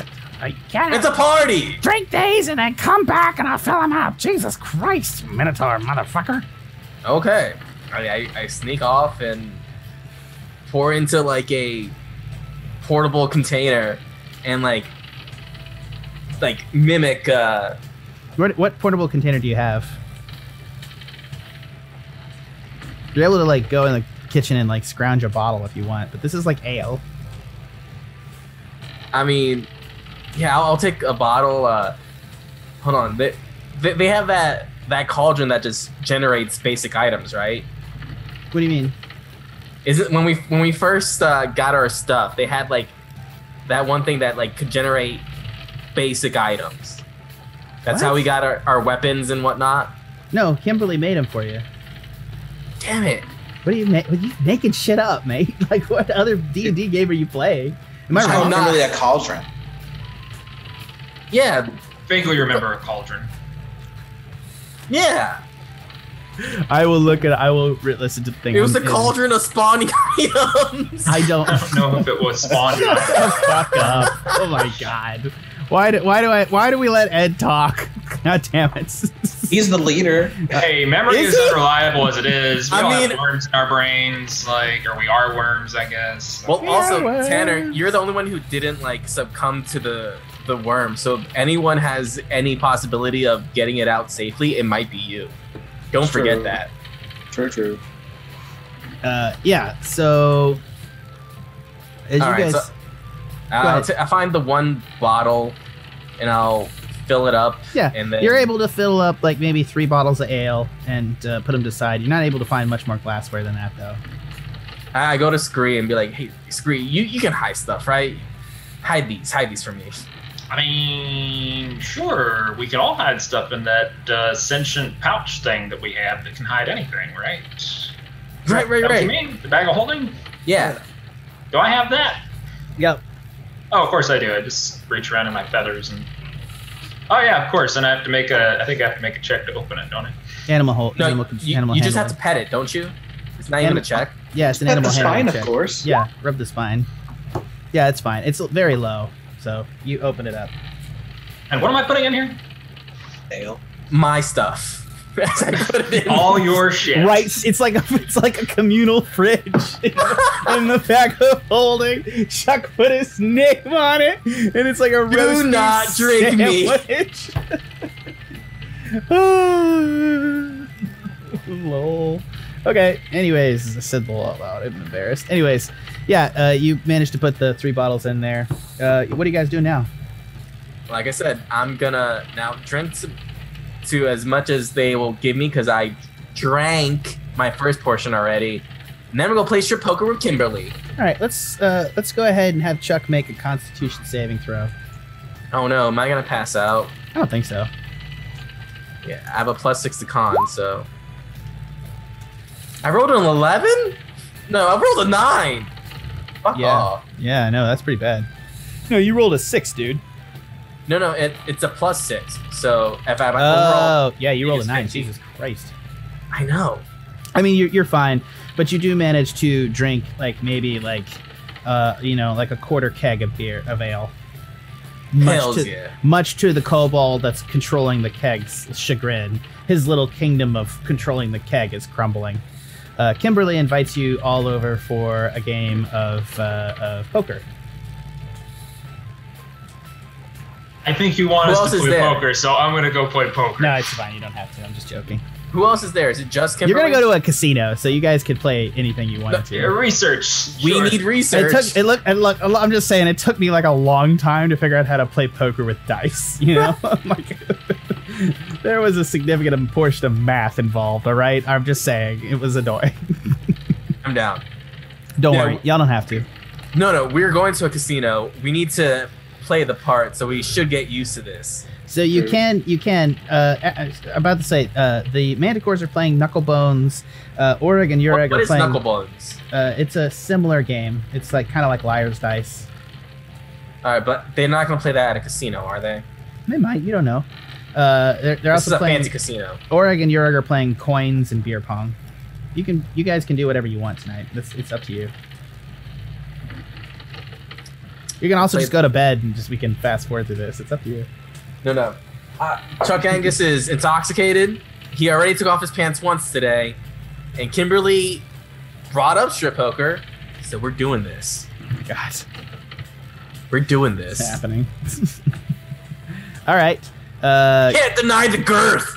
Oh my God, gross. Kimberly is going to invite you over. Scree and Ashe, you cannot be part of this if you like. Yeah, I'm good. I'll stay out of it. But I will study how to cheat at this game. Okay. Scree? If anything, Scree should learn how to cheat. He can hide stuff in his fucking feathers. Yeah, I feel like I'm in a lifelong pursuit of mastery of deception, so it's probably beneficial for me to play poker. You look so questioning. Like, it's really funny to me. Anyways, yeah. So I can't remember the last time I actually played poker is why I'm nervous. All right, so short answer to this is you guys can do quiet rolls. What is going to happen is that the dealer is going to deal each of you 2 dice, which you're going to roll a d6. So each of you are going to roll 2d6 quiet, like you're going to quiet roll them to so that just you and the GM can see you. It's going to be rules similar to poker. So it's going to be 2 pair. You're looking for dice to match essentially. So you're going to looking for 2 pair, 3 pair, 4 pair, 4 of a kind, a full house, or a straight, which is like the numbers on the dice make a run, and the dealer will roll 3 dice that are visible to everybody, so it's like Texas Hold'em poker. Both dice. Yeah. So Yeah. So I just rolled. Gotcha. Does that count, or was that a test? that's good. So those things. Yahtzee. Thanks, Megan. Yahtzee! Go ahead and roll as well, Trevor. You get dealed in. I don't think that much. You did the wrong one. Yeah, you gotta roll the other one. I did the one I copied and pasted instead of the actual one. 2d6, right? Yep. There we go. Man, now I want to play actual poker. Okay, and they...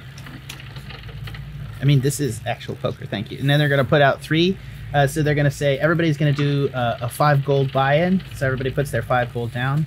And now they're going to roll out 3d6, and then you guys are going to be able to raise the bet against each other, and or there'll be one other card that'll be done, the river card, so you'll be able to see at the end. So here we go, 3d6. Those are the 3 visible ones, and now the first one is to Trevor. Do you want to check or raise the bet? Check. Then it goes to Chuck. All right, so correct me if I have to make pairs. You can make pairs or straight, or one more card will be played, so there'll be one more visible card. You can make a full house, which would be 2 pairs and a 3 pair. I'll stay. Gotcha. And then it's going to be to Kimberly, who is going to raise 5 gold, and it'll come back around to Scree. So you can either fold or raise 5 gold. I'll call. I'll raise 5 gold. Okay. Now to Chuck. I will also raise 5 gold. Okay. Everybody, the pot's at 10 gold, and Kimberly's going to check, and then we're going to play the river card. When did the poppy at 30? 25? 10 each? 30 No, each. 30. Yeah.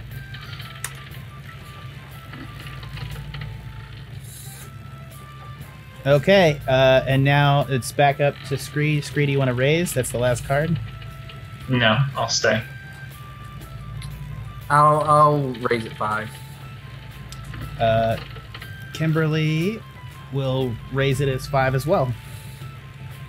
I'll call. 15. Okay, everybody's called. Unless Chuck, do you want to raise it again? Real quick, can I roll an intimidation before I do that? You can intimidate Kimberly. You can't intimidate Trevor. I'm gonna intimidate Kimberly. Okay, go ahead. She is not particularly intimidated of you. Kimberly was your guy, was like the tougher person in prison when you guys were there. you don't have shit on this situation. Okay. Yeah, she's gonna call, but she's not gonna raise. I'll call. Okay. All right. So the pot, I believe, is at 20 gold apiece for each of you. So it'll be 60 gold total. Flip cards. Trevor had a. Oh no, I think Ed had a 6 and a 1. So I think you had a pair of 1s, if I'm not mistaken. Yes. And Trevor. No. Yeah, pair of 1s. Well, it's technically 2 pair because you have the 5s as a pair as well. Yeah. But everyone does. So. Yeah, everybody has that. Trevor, you had 2 pair as well. I think you had 2 and a 5 as well. Yeah. No, yeah. And Kimberly had 2 pair, the 2s and the 5s. So I think it is if I'm not mistaken, it is a tie. A draw. It's a draw between Trevor and Kimberly, so you guys split the pot. So you get 30 gold, Wait, Trevor. what? If we all have 2 pair, why am I out? What do you mean? have the lower pair. You have the lower pair. You got 1s. We both got 2s. Damn it. So you just gained 10 gold, Trevor. Sweet. And you lost 20 gold, Ed. I had money to begin with. Yeah, remember he gave you all 100 gold. Cool. Not I'm down to 80. Each of you had 300 gold total, so each of you got 100 gold. So do keep track of that. So you lost 20. So yeah, she's gonna offer you. Ready for the next buy-in? Ashe, you want a piece of this? I think I was gonna keep studying. Cool. You gents still game? Yeah, I'll do another round. Scree? Ow. Yeah. All right. Everybody roll. 2d6.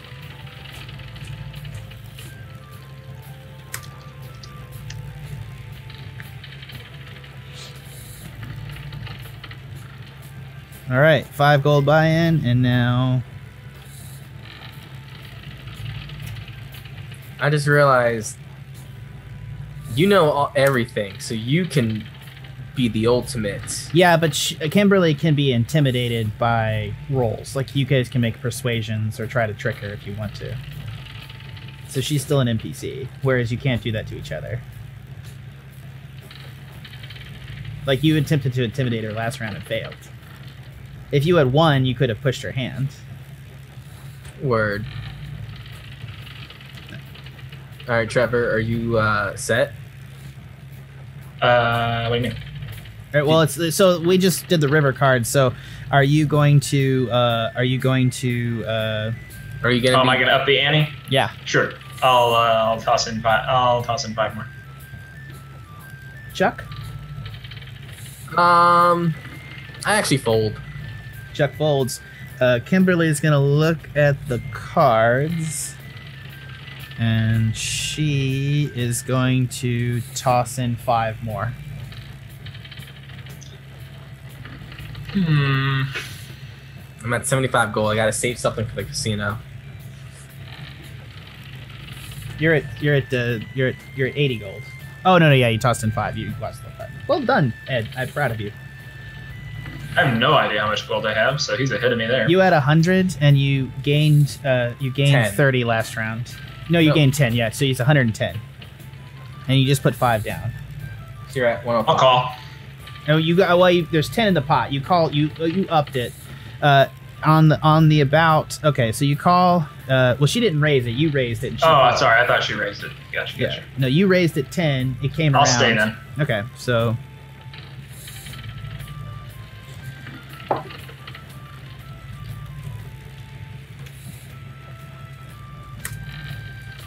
That's the river card. Yeah, she.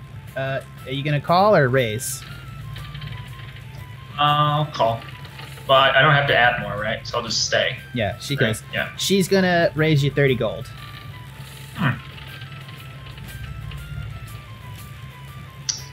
I'll call. You're gonna raise 30 gold? Yeah. All right, so there's 40 on each side in the pot. She's gonna see you come around after you call, and she's gonna look at you. She's gonna say, "Ed, you sure about that? You sure you don't want to throw in the towel there?" Sure about that? You sure you don't want to throw in the towel there? Chuck Angus does a big laugh. All right then, and she's gonna call you, and well, she's just matching. She's not raising anymore. So it's gonna turn out Trevor had a 1 and a 2, and she had a 2 and a 1. So you guys actually had the exact same cards. We tied again. You tied literally again, which I think is the reason that there's less mathematical certainty in this dice game, even though it kind of works. And so you're gonna split the $80 gold pot down to 40 again. So I believe that all you get of that, if I'm not mistaken, it's an uneven number because I raised it by 5, so there's 1 gold. Oh yeah, the pot's not 80. That's right. So can you guys I have it? 40. So it's 80 between the two of you. So it was 85 gold. So y'all keep all of your gold except for. So you're gonna get 2 gold and 5 silver, Trevor. Yeah. So not much came out of that one. Sorry. Nope. All right. All right. Round 3. Y'all down? I don't want to waste more of my resources before the big casino heist. You know, I need to present myself as a high roller of sorts. But I'm down to play one round if it's not for money. Well, it's just not for money. It's not fun. It's training. Okay, whatever. That's lame. Scree, you down? We seem to have tested our fortunes and have come out equally twice in a row, so I'm not really curious anymore which one of us is more lucky. You know Yeah, what I it's mean? not particularly fun if we don't have Chuck to take money off of. Fuck you! I get up and go for another thing of ale. Sore loser! I'll get up and walk after Chuck. Yeah, you're able to... Maybe toss him a silver for his next drink on me. It's free drinks! But thank you, I'll take the silver. Alright, yeah, what else you guys want to Well, do? the next drink, the one that's not going to be that. So I do want, I just want to ask Scree and Ashe, how much do you guys think you're drinking? Tonight, like for the party? Yeah. None. You're not drinking? Nope. Scree? I think I'll have a moderate, like less than 2. All right. 2 drink max. Chuck, I'm gonna have you do a wisdom saving throw to keep like it in control, to not drink too much. Wouldn't and it then be you'll make Constitution? Well, it'd be con whether or not you moderate boo. Go ahead, drink like you're Chuck. Jesus Christ. Constitution is like how bad your hangover is. Wisdom is your impulse control. I see where he's coming from. Yeah, wisdom is, I'm just saying, like, impulse control. right. Chuck's drinking to excess, so I assume. You could also just... My wisdom is 2. I'm gonna keep drinking, baby. Okay, we'll deal with that later. Yeah, so the party keeps going. Yeah. He's too powerful. Alright, so I drink more. Do I have to take the con throw now, or...? Yeah, go ahead and make me a Constitution saving throw. 24! Fuck me. You are drunk as fuck, but you are solidly on your feet. Chuck is... What a surprise. Chuck Angus holds his liquor. Chuck Angus, you know, was frozen today. Did you guys know that? Did you know I was frozen today? Because I was frozen today. You're thermoregulating right now. This is all just part of getting back into homeostasis for you. I feel great. God damn. all the bullshit that we went through is out the door. I'm dancing and the pants are coming off again. Chuck's letting loose. My God. All right. Anyways. I got a lead or an assistance on tracking down my bastard offspring so I can have a legitimate, good Minotaur body again. Even though it might be a half-breed, whatever. It's still better than a glamoured human. So he's living the life tonight. Cool. All right. Yeah. Everybody's getting drinks. Does you guys want to go do anything? You want to go Oreg and Ureg? Do you want to go to the Manticores? Otherwise, you guys can go to bed. Or you want to try to practice stuff? I don't want to go to the Manticores or anything, but I would like to cast Silent Image on the staircase to be like an inch below what the actual step is. Done. So that people trip and fall. Yeah. You're just basically a dick. Like yeah. Kobolds don't have dexterity. Actually, kobolds are okay on dex, but still, like, they're like a flat 1 or 2 dexterity, so they're all just like eating shit down the stairs. And by the time it's like compounded because, like, you know, after the first 12 drinks are spilled down the stairs are just slip and sticky on top of it, so people would eat shit either way. Somebody loses a tray of au gratin potatoes on the stairs. It's just a fucking mess over there, and it's all hidden under the silent image. So it's just like all this like sticky, nasty mess that they slide down into, and they just pop it along. Eventually, somebody puts up a thing, and they just use the other staircase on the far side. I do it on the other side. Same thing happens. Yes. Can't hold your liquor for shit. Well, I've done my job. While you're turning around, eventually Zelix comes up the stairs and eats shit on the stairs. At which point, Zelix turns around and is looking fiercely around for whoever has cast Silent Image, because Zelix may understand what's happening. Are you going to try to stealth away from him, or what do you want to do? Oh, no. No, I'll own up to it if he calls me out. All right, he does it, but he does dispel magic on the Silent Images so that they go away. Party pooper.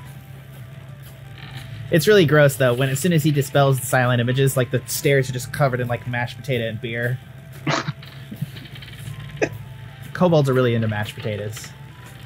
I mean, why not? Mashed potatoes are fucking dope. I'm not disagreeing. I just decided that right now. I just made that up. I'm just saying. Totally tracks. Yeah. Alright. Chuck eventually wanders to the Manticores to find, what was it? Geared was my Manticore buddy? Yeah. Let me find a geared voice. I'm gonna go to Geared and have a drunken bro-to-bro talk with him again, because, you know, we had such great bro-to-bro talks last time. Yeah. I got this.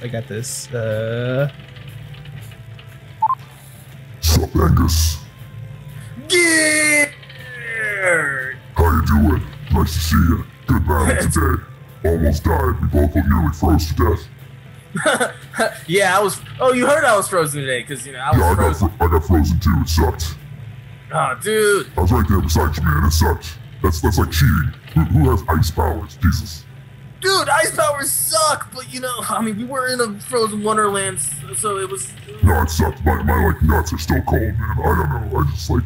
Oh, dude, go in front of the fire. I did that earlier. I can't get down there. That's like, I'm a giant Minotaur. I'm a large creature. I cannot fit down there. Don't worry. They've been setting off the fireball gun at the front of the deck every once in a while, and I'll fly by and just get my balls as close as possible to the fireball. It really helps. Dude, I wish I had that heat box that Kimberly had. Yo, that would feel perfect on your nuts.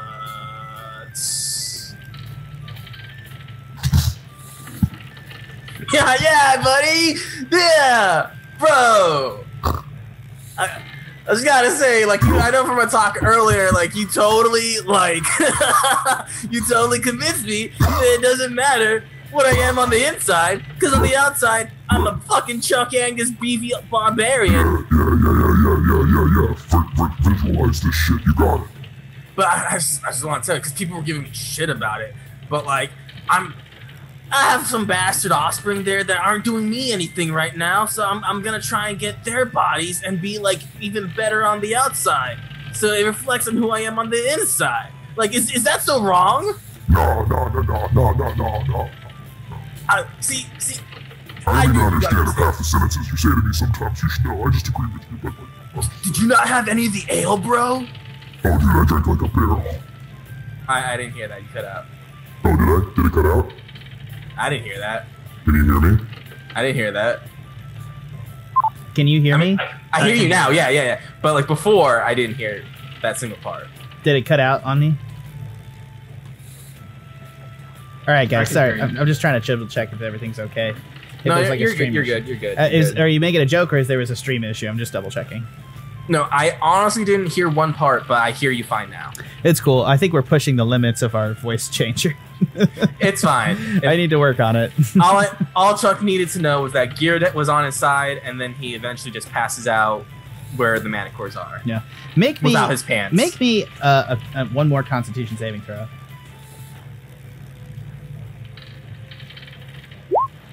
13. Perfect. Okay, we'll deal with that in a minute. Hold on. Are you saying that's not gonna be great? Because I have. Where is that? You already used it today. No. It's not the big one. Because that one is only when I'm in rage. I believe I have something else. Just because I'm. You can keep talking for now while I get this, because I'm pretty sure I have... All right, we'll deal with that later. It doesn't particularly matter. Check. Anyways, Ashe and Scree, what are you guys going to end the night?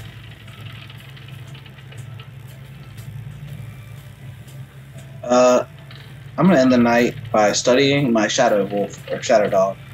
I'm going to call it up and then try to look at it. Be the target. My target being myself. You going to try to talk to it, or are you...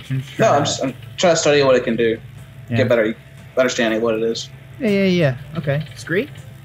Practice throwing my feather daggers at a target on the wall. Roll me some attacks. Oh, do you want me to roll these? You just standard dagger toss. Okay. Yeah, dagger is ranged. Mm-hmm.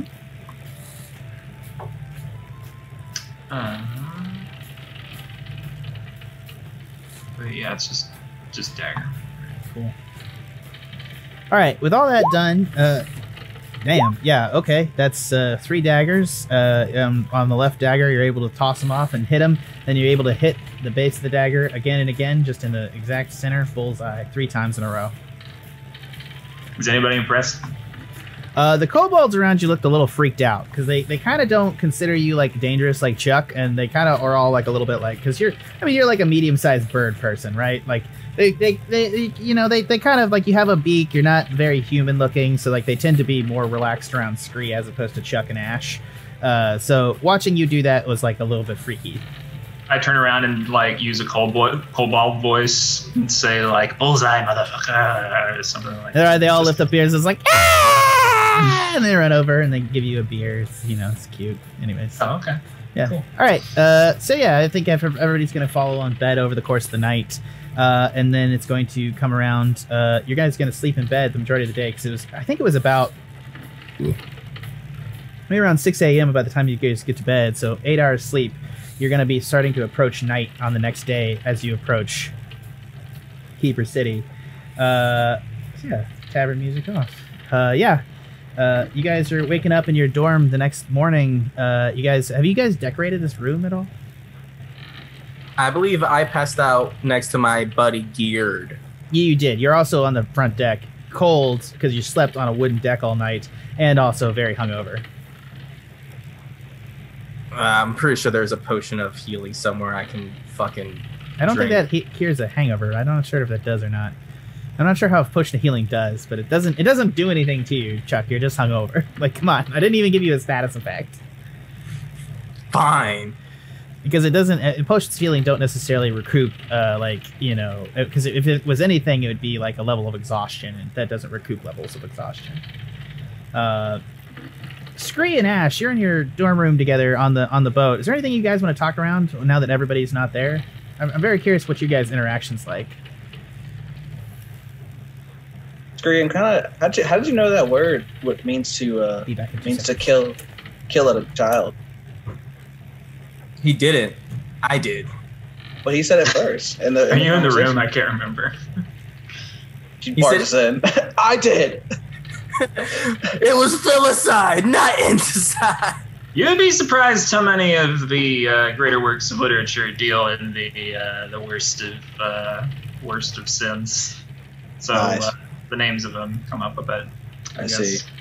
I've never been much of a book person myself. I'm not really a book person, but I had to do sound effects for performance here and there. No, really? You were a Yeah. performer. I don't fancy myself a performer per se, more of a understudy, if you know what I mean. You're gonna have to forgive me. I don't know the understudy. I'm not really familiar with the theater. Just the guy that learns everything just in case they need to use him. I see. Yeah, I spent quite a lot of time just memorizing shit for a long time. Gotcha. It's basically how I know to talk. Okay. Well, this is kind of an off-the-wall question, but how many people have you killed? Well, how many do you think we've killed since we've known each other? I don't keep track. However many that is. I have a list if you guys want to know it. Yes, of course you have a death count. It's so you killed roughly 3,400 people in the Void Prison arc when you collapsed the Void Prison. Dang, high score. You killed one person in the village when you turned Chuck Angus into him. You killed a frost giant. You killed three knights on your way up north. You killed again another frost giant at the things. You probably killed 2 frost giants. I think 4 knights and a loser. You technically killed him. His body's alive. He's a vegetable though, so I think he counts. You killed Grimshock when you turned him back. You're not sure if you left the black triangle to die. And then when you blew up the Indomitable, you probably killed about probably killed about a half dozen Griffin riders and Griffins, though the majority of the Griffin riders didn't die because they just parachuted off when their Griffins died, but their Griffins died. And then when you blew up the Indomitable, you probably killed about 200 people. That many. Oh, wow. However many that is. So probably in the ballpark of roughly like 3,000 to 4,000. We're pretty good at killing people. Sorry, maybe possibly the Indomitable's indirect, and so is the Void Prison. It debates. Like, you probably only killed about like 20 people with your bare hands. Okay. Well, Scree, My favorite thing is that I went over this and we just lost a viewer. I just imagine that person's just like huffing on the way out. They're like, oh, someone just The violence! The violence! I just enjoy that viewer that just left. Sorry. In D&D, in my head, it's like, Chuck's not doing anything right now. I'm gonna leave and get a drink. I'm not shocked that's how you look at the world, Chuck. You play D&D like you think like that. You said to get into character tonight. I'm doing my best, sir. Oh my god. Well, Scree, I gotta ask a question. It's come to realize that I don't really know either you or Chuck at all. And I mean, we're now this like team that's kind of just pushed together. So my question is, what actually did you like? I know that the laws of the land kind of made your crimes for them getting arrested seem not what they were. So in your own words, why were you arrested? I have a covetous nature. At times it gets me into trouble. I found this there's this book that I've been trying to track down for a while, a particularly rare item. Goes for a lot on retail, you know. I see. And I tried to steal it and failed spectacularly because turns out as much as I can imitate people at different schemes and such, I'm not too great at coming up with plans myself. I can understand that. I can see that. How about you? How did you wind up in the Void prison? I see. A question for a question. I gotcha. Well, mainly it's just I'm just gonna cast like a prestidigitation, and it's just mainly this. Like I've just cast this spell, and I've never had to look at a spell book. And one day I got overzealous, and some wizard caught me, and then the thing I knew I was getting hauled off somewhere. Really, prestidigitation? Just they got you over a cantrip? Well, it's more the fact that for some reason I don't need to look at a spell book to use it. Ah. So like these spell books. This is actually just a cookbook that I stole from Zelix's bookcase.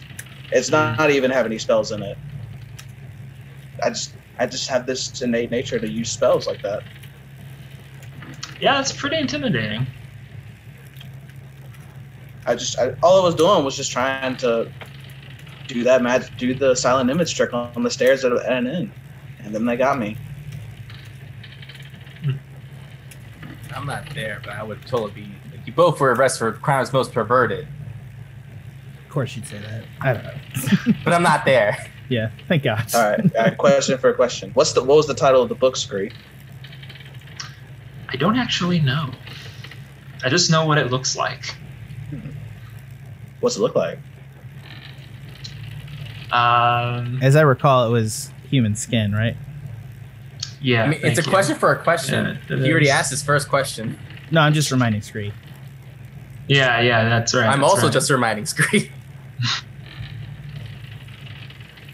Yeah, it's bound in leathery substance. Kind of looks like it could be skin of, say, the human race, maybe? Interesting. All right. Well, did you actually hear Chuck come in last night? Because I did. No, should we? Do you think he's all right? No, but I hope he's not all right. Probably not. And I'm gonna hit my bruise on my neck for when he choked me. Hold on, when did I choke you? Void prison. You tried to intimidate me. And you still have a bruise? Yeah, you're strong as fuck, dog. It's also not been that long. Yeah, it's been what, a week, maybe? It's been like 3 days. No, it's been longer. No, I'm joking. It's been a 10-day. Oh, note about this universe. Generally, instead of having the week, they say a 10-day or 1 day, 2 day, and a 10-day is typically to their Sunday. Most people rest on 10-day. All right. Well, let's go find Chuck, I guess. You guys proceed out of the cabin up to the top deck. You guys see that the manticores are all hiled in a cuddle puddle. Underneath the cuddle is just right out there in the corner by Geared, snuggled into his manticore fur is Chuck, who's just snoring away like a fucking chainsaw. Who's got drool dribbling out of the corner of his mouth. His horns sort of like he just kind of pubs it. The snake of Geared's tail is like wrapped around one of his legs. It's kind of cute.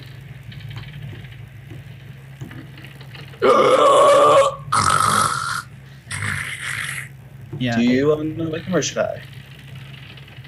I? Go for it, man. Oh, yes. And I'm going to wind up and straight football kick him.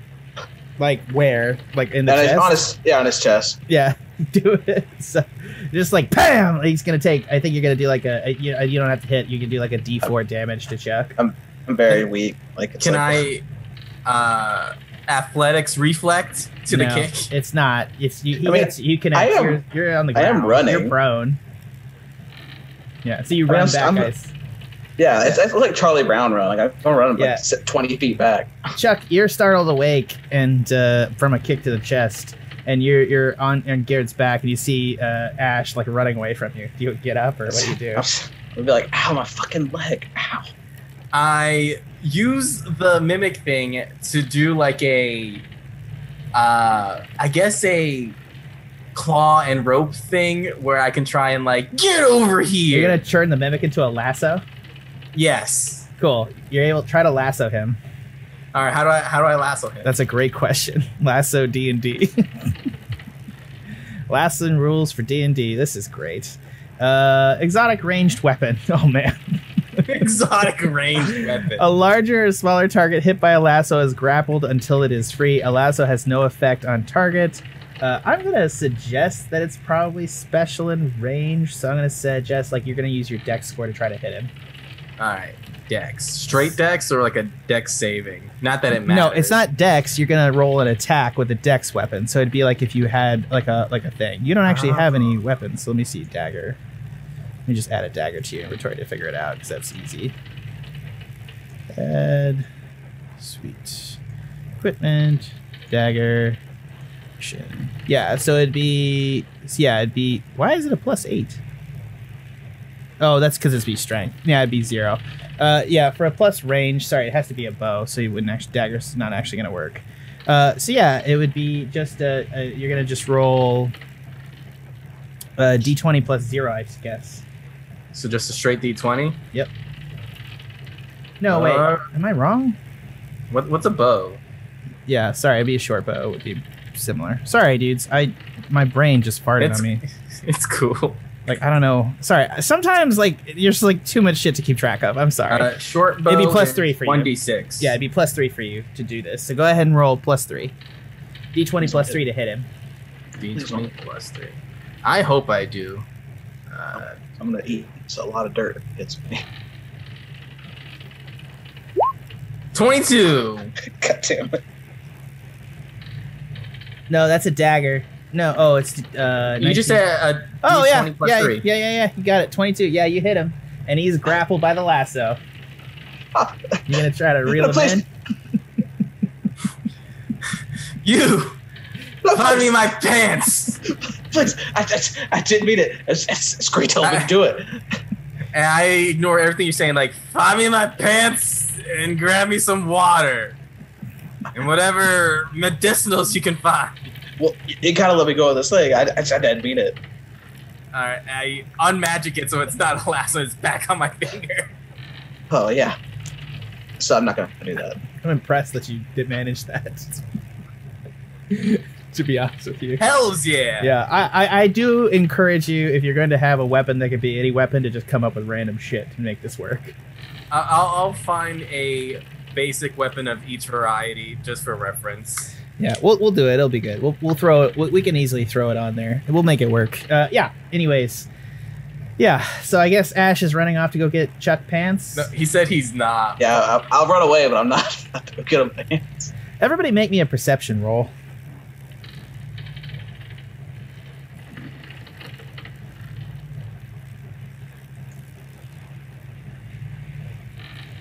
$21. Chuck, you're the only one that notices that the masthead where the flag would normally be, which is like the dark flag, instead your pants are hung in the flag and it's hoisted in the sails from the top deck.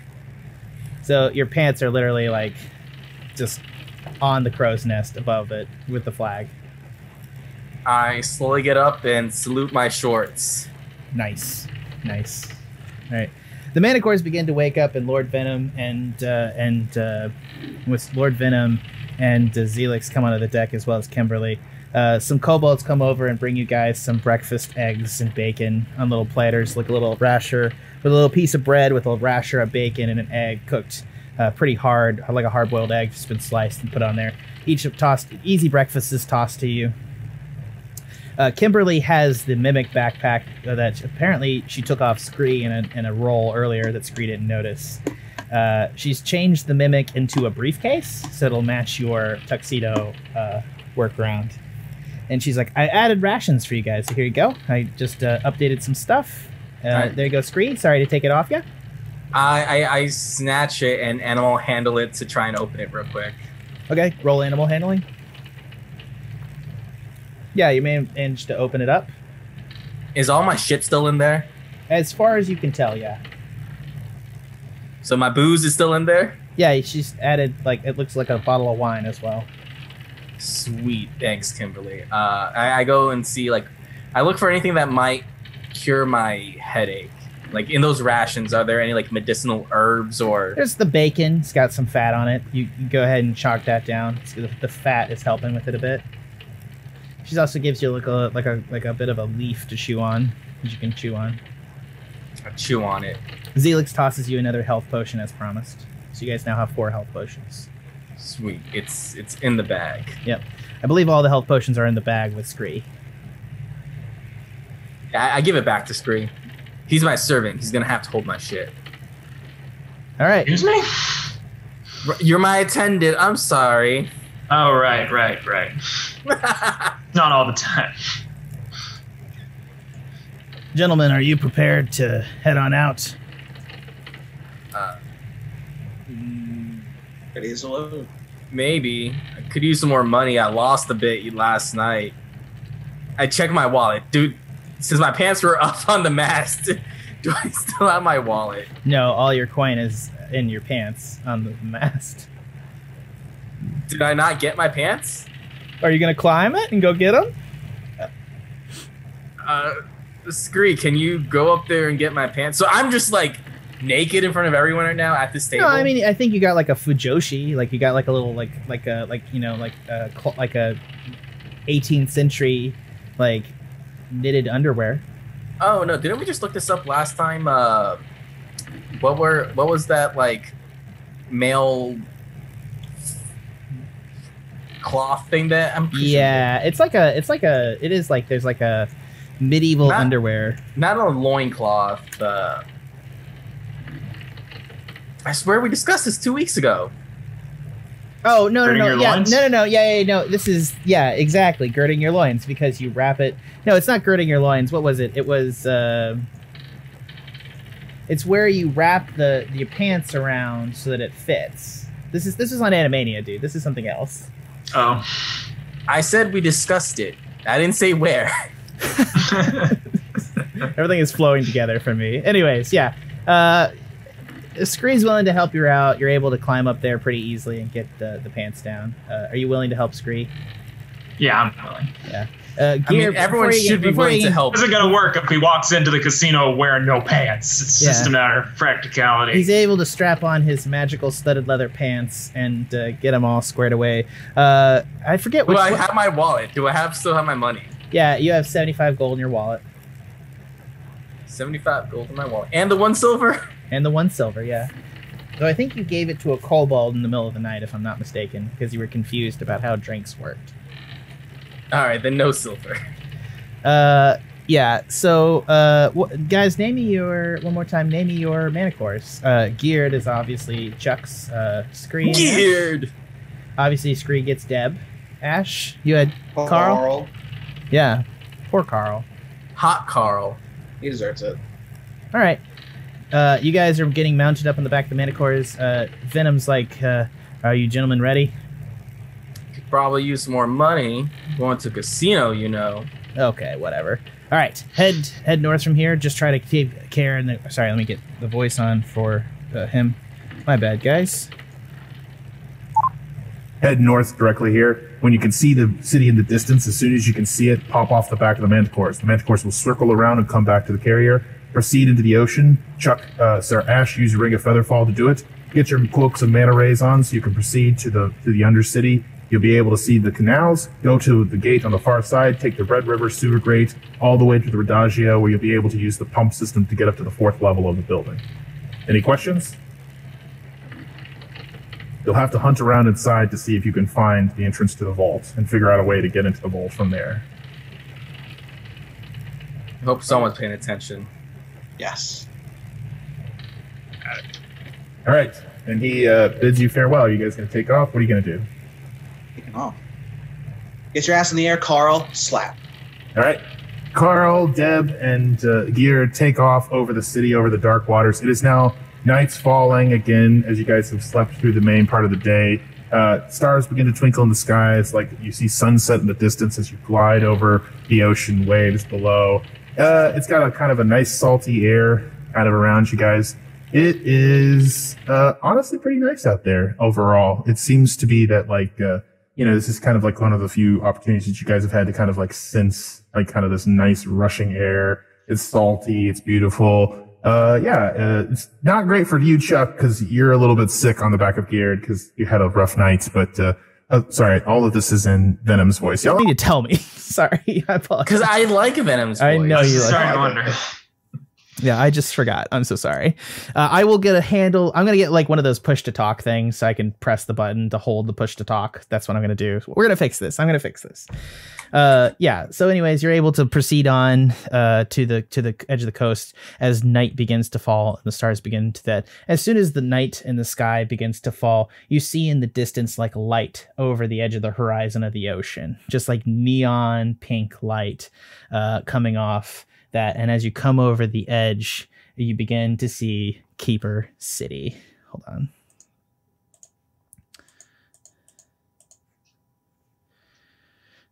Edge to edge of the coastline, you see... Sorry, hold on. Get back to my description. Great plumes of white smoke and glowing, flickering lights paint the sky as you come upon a great, massive, cyclopean, skyscraper-dotted city. Edge to edge of the distant shore, you see giant skyscrapers and multi-levels of the city. You see that the bottom level seems to be like some sort of Venetian-style canals that have sunk into that, and almost the entire of the city on the base level is waterways. And then above it, you see that there's great floating structures on massive pontoons floating. Above that, you see that there's some sort of presidium-level layer of like multiple walkways interchanging in between each of the individual skyscrapers, creating almost a city floor of some sort of like above water level presidium style structure that's probably the majority of the city would consider the actual ground level, as opposed to where it seems to be more of the slummy Venetian canals beneath. At the next level, you see that above there's each of the skyscrapers are floating structures. Literally hundreds of ships and flying ships and airships are going about their stems. It seems to be permanent floating structures. Above it all is like a dome structure with multiple massive sky crystals worked into it, gleaming with neon colors as they float in the air. The city is just unbelievable. This is probably the most vertical thing you've ever seen in your entire life, as it's just straight up hundreds of floors, just impossible structures that are just spindly to the extent that you can't imagine that they could possibly bear up to any storm or structure or issue. As you guys approach, you see that the coastline is dotted with massive forked ballistae that seem to be pointed out to sea. As you approach even further, you see that these flickering lights that are passing between all the cities, the city is just bathed in light and activity. But there seems to be some sort of network of wire-based systems and gondolas that are riding up and down on the wires all over the city. And I got music for this. Sorry that I forgot about it.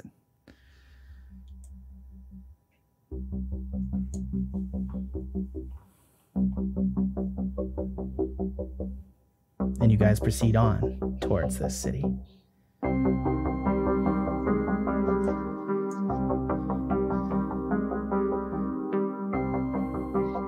What do you guys do? We gotta jump off soon, right? It's up to you. How much longer are we going for tonight? Just out of curiosity. Way to kill every possible mood. Yes, we're almost done, Chuck. I hate you so much. Just out of curiosity. Because we're heading off to this dope-ass new city. We're about to have to free fall. Okay, Chuck, shh. All right. What's the plan, Ashe? I'd say we jump off pretty soon. And we should probably clump up together so that the ring of Featherfall can hit all of us. So yeah, I'm gonna start standing up on Carl, get ready to jump.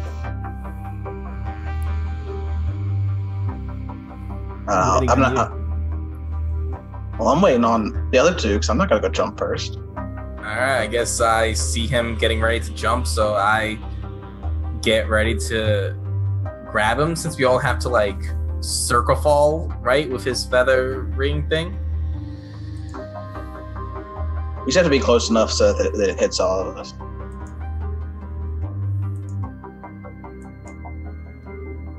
We're using the Minotaurs too, though, right? What do you mean? Or not the Minotaurs, the Manticores. No, they're gonna like go away. Yeah. Oh, okay. I'm gonna wait for. I'm gonna like nod, and then I guess I'll just jump. Yeah, I follow suit. Scree, you're quiet. What are you just staying on the Manticore? No, I'll jump off. Yeah. Okay, cool. I'm not gonna assume you're gonna do it. You gotta tell me. So as you guys ply it in your cloaks of the Manticore, you guys are black against the night sky. You're three specks in an inky ocean of blackness as you descend. The brightness in the distance has drowned out all light on the far side. You descend fast, approaching as wind whistles by you as you descend into just a void of utter blackness of the ocean below. You guys falling. You can barely see the glimmer of the light from the city off the ocean's surface as it approaches. Tanner. Featherfall ring. Activating Featherfall, you're able to stop this descent, and you guys slowly begin to descend, just very minutely. You slip slowly into the ocean waves as you descend down. You guys are now in utter blackness of the ocean. You can see flickering lights in the distance, but you can barely see 5 feet in front of your face in the utter blackness of the ocean. Is it like obscured or is it dark? It's dark. So it's my dark vision not work. Oh yeah, your dark vision. Who else dark vision, if I'm not mistaken? It's just you, right? It's just I thought about getting it. God damn it. It's okay. Yeah, you can see Ashe. You can see... Oh, somebody knows where we're going. You can see a graded coastline in the distance. Alright, so yeah, I'll try to like gather them together so that they can like at least know where I am, and then I'll start leading us towards the sewer pipe. You notice that you're so much quicker in the water with the Cloak of Manticore on. It's essentially like Aquaman, just how you swim. It's almost like you jet around, like you've got fucking water jet propulsion. You just swim over to them. You're going to have to hold their hands physically if you want to lead them around in space, because you can't talk underwater. Okay. Without talking, I use the ring to do another rope thing so we can like kind of just tie ourselves around him and like make sure. Yeah, it's easy. You're able to tie the rope lasso around Ashe, and he's able to proceed on guiding you and Scree towards the gutter. As you guys head towards it, though, you hear something, Ashe. You hear? You hear just almost an aqua velvet style voice in the background, a female voice coming to you over the water. It almost disappears into the waves itself, and you recognize it as I think you and Chuck and Scree, you can hear the words, and it seems to be some sort of guttural, like ocean-like noises that you barely recognize as a language, which you don't understand the words. You, Ashe, however, do understand it as abyssal, and you hear, "Hello, hello, come back to me, my love. Why are you here? Why do you go away? I love you so. Come back to me, my love. My love." I'm like tug on the rope and try to go faster away. Yeah. And it becomes more distance as you... Sorry. It becomes more distance as you guys proceed towards the sewer grate. Yeah. You're able to hear the distance. Don't make me sad. Come and play with me. I'll miss you, Ashe Fallbright. I miss you. Yeah, I'm getting the fuck out of here. You guys do recognize the words Ashe Fallbright. So whatever this was said his name, because it's not in Abyssal. Like the name doesn't change. Like it's the same name. So we hear Ashe Fallbright. Kind of more like Ashe Fallbright. So it's a pop song. Great. It's kind of it's very melodic. I'm gonna try to look around because I have extended dark vision with the Shadow Sorcerer. Yeah, you can see a great distances. You see like 3 Marrow swimming around looking for something, like sort of almost like guard duty in the distance. But they're more than 200 feet from you. Oh yeah. And you see on the far side, there's like a gate with like a large like underwater portcullis, and it's as described by Zelix and Venom. As you approach it, you see it has like a tentacle style design and motif, and there seems to be some sort of glyphs scratched on it that you don't recognize. I'm gonna lead onto the portcullis because it seems like our destination, and get the fuck out of this water. Yeah, you can't open you're not able to open the portcullis. You can't read the glyphs on it. Are we in? Take a look. You can't see more than 5 feet in front of his face. Like he's gonna have to lead you to it.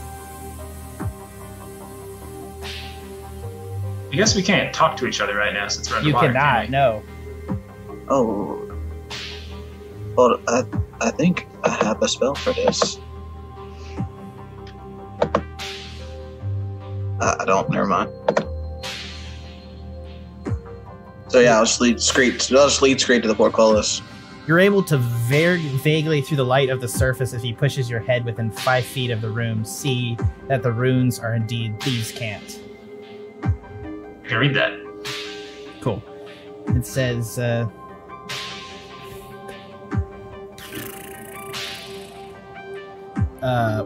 I'm trying to find where it says.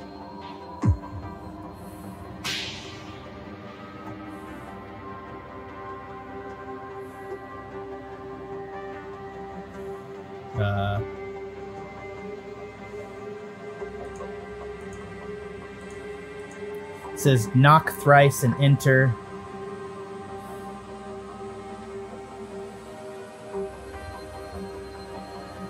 Did you hear me? That it? Yeah, that's it. Oh, okay. I knock on the portcullis 3 times. The tentacles withdraw Harry Potter in the Chamber of Secrets style as it goes around the outside of it, and the portcullis rises. And you guys are drawn into a gentle current as you guys proceed into the sewers. And that's where we're going to end this time, as you guys proceed into the Radagio. All right. Well, this has been... Oh my god. I need to turn that down just a touch. Yeah, there we go. Now it's just emptiness. This has been the Pen and Paper Pod. I've been joined here with Chuck Angus, played by Edwin Reyes. Huzzah! Ashe Fallbright, played by Tanner. Howdy. And Scree, played by Trevor Flynn. Bye-bye.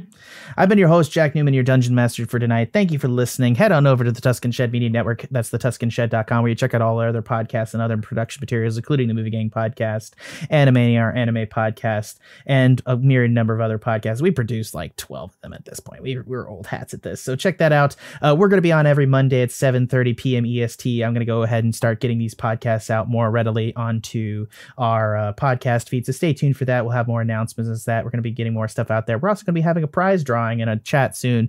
So get involved. Tell your friends. We'd really appreciate that. Just bring them on there. I'd like to get more of a conversation going on the chat. Thank you so much to everybody that participated tonight. We love you very, very dearly. Not just because they're Megan, but also because we love you very dearly. Everybody else that participated. Thank you guys so much for listening to the Pen and Paper Pod. And one last time, from everyone here at the Tuscan Shed Media Network, and by extension, the Pen and Paper Pod, thank you for listening.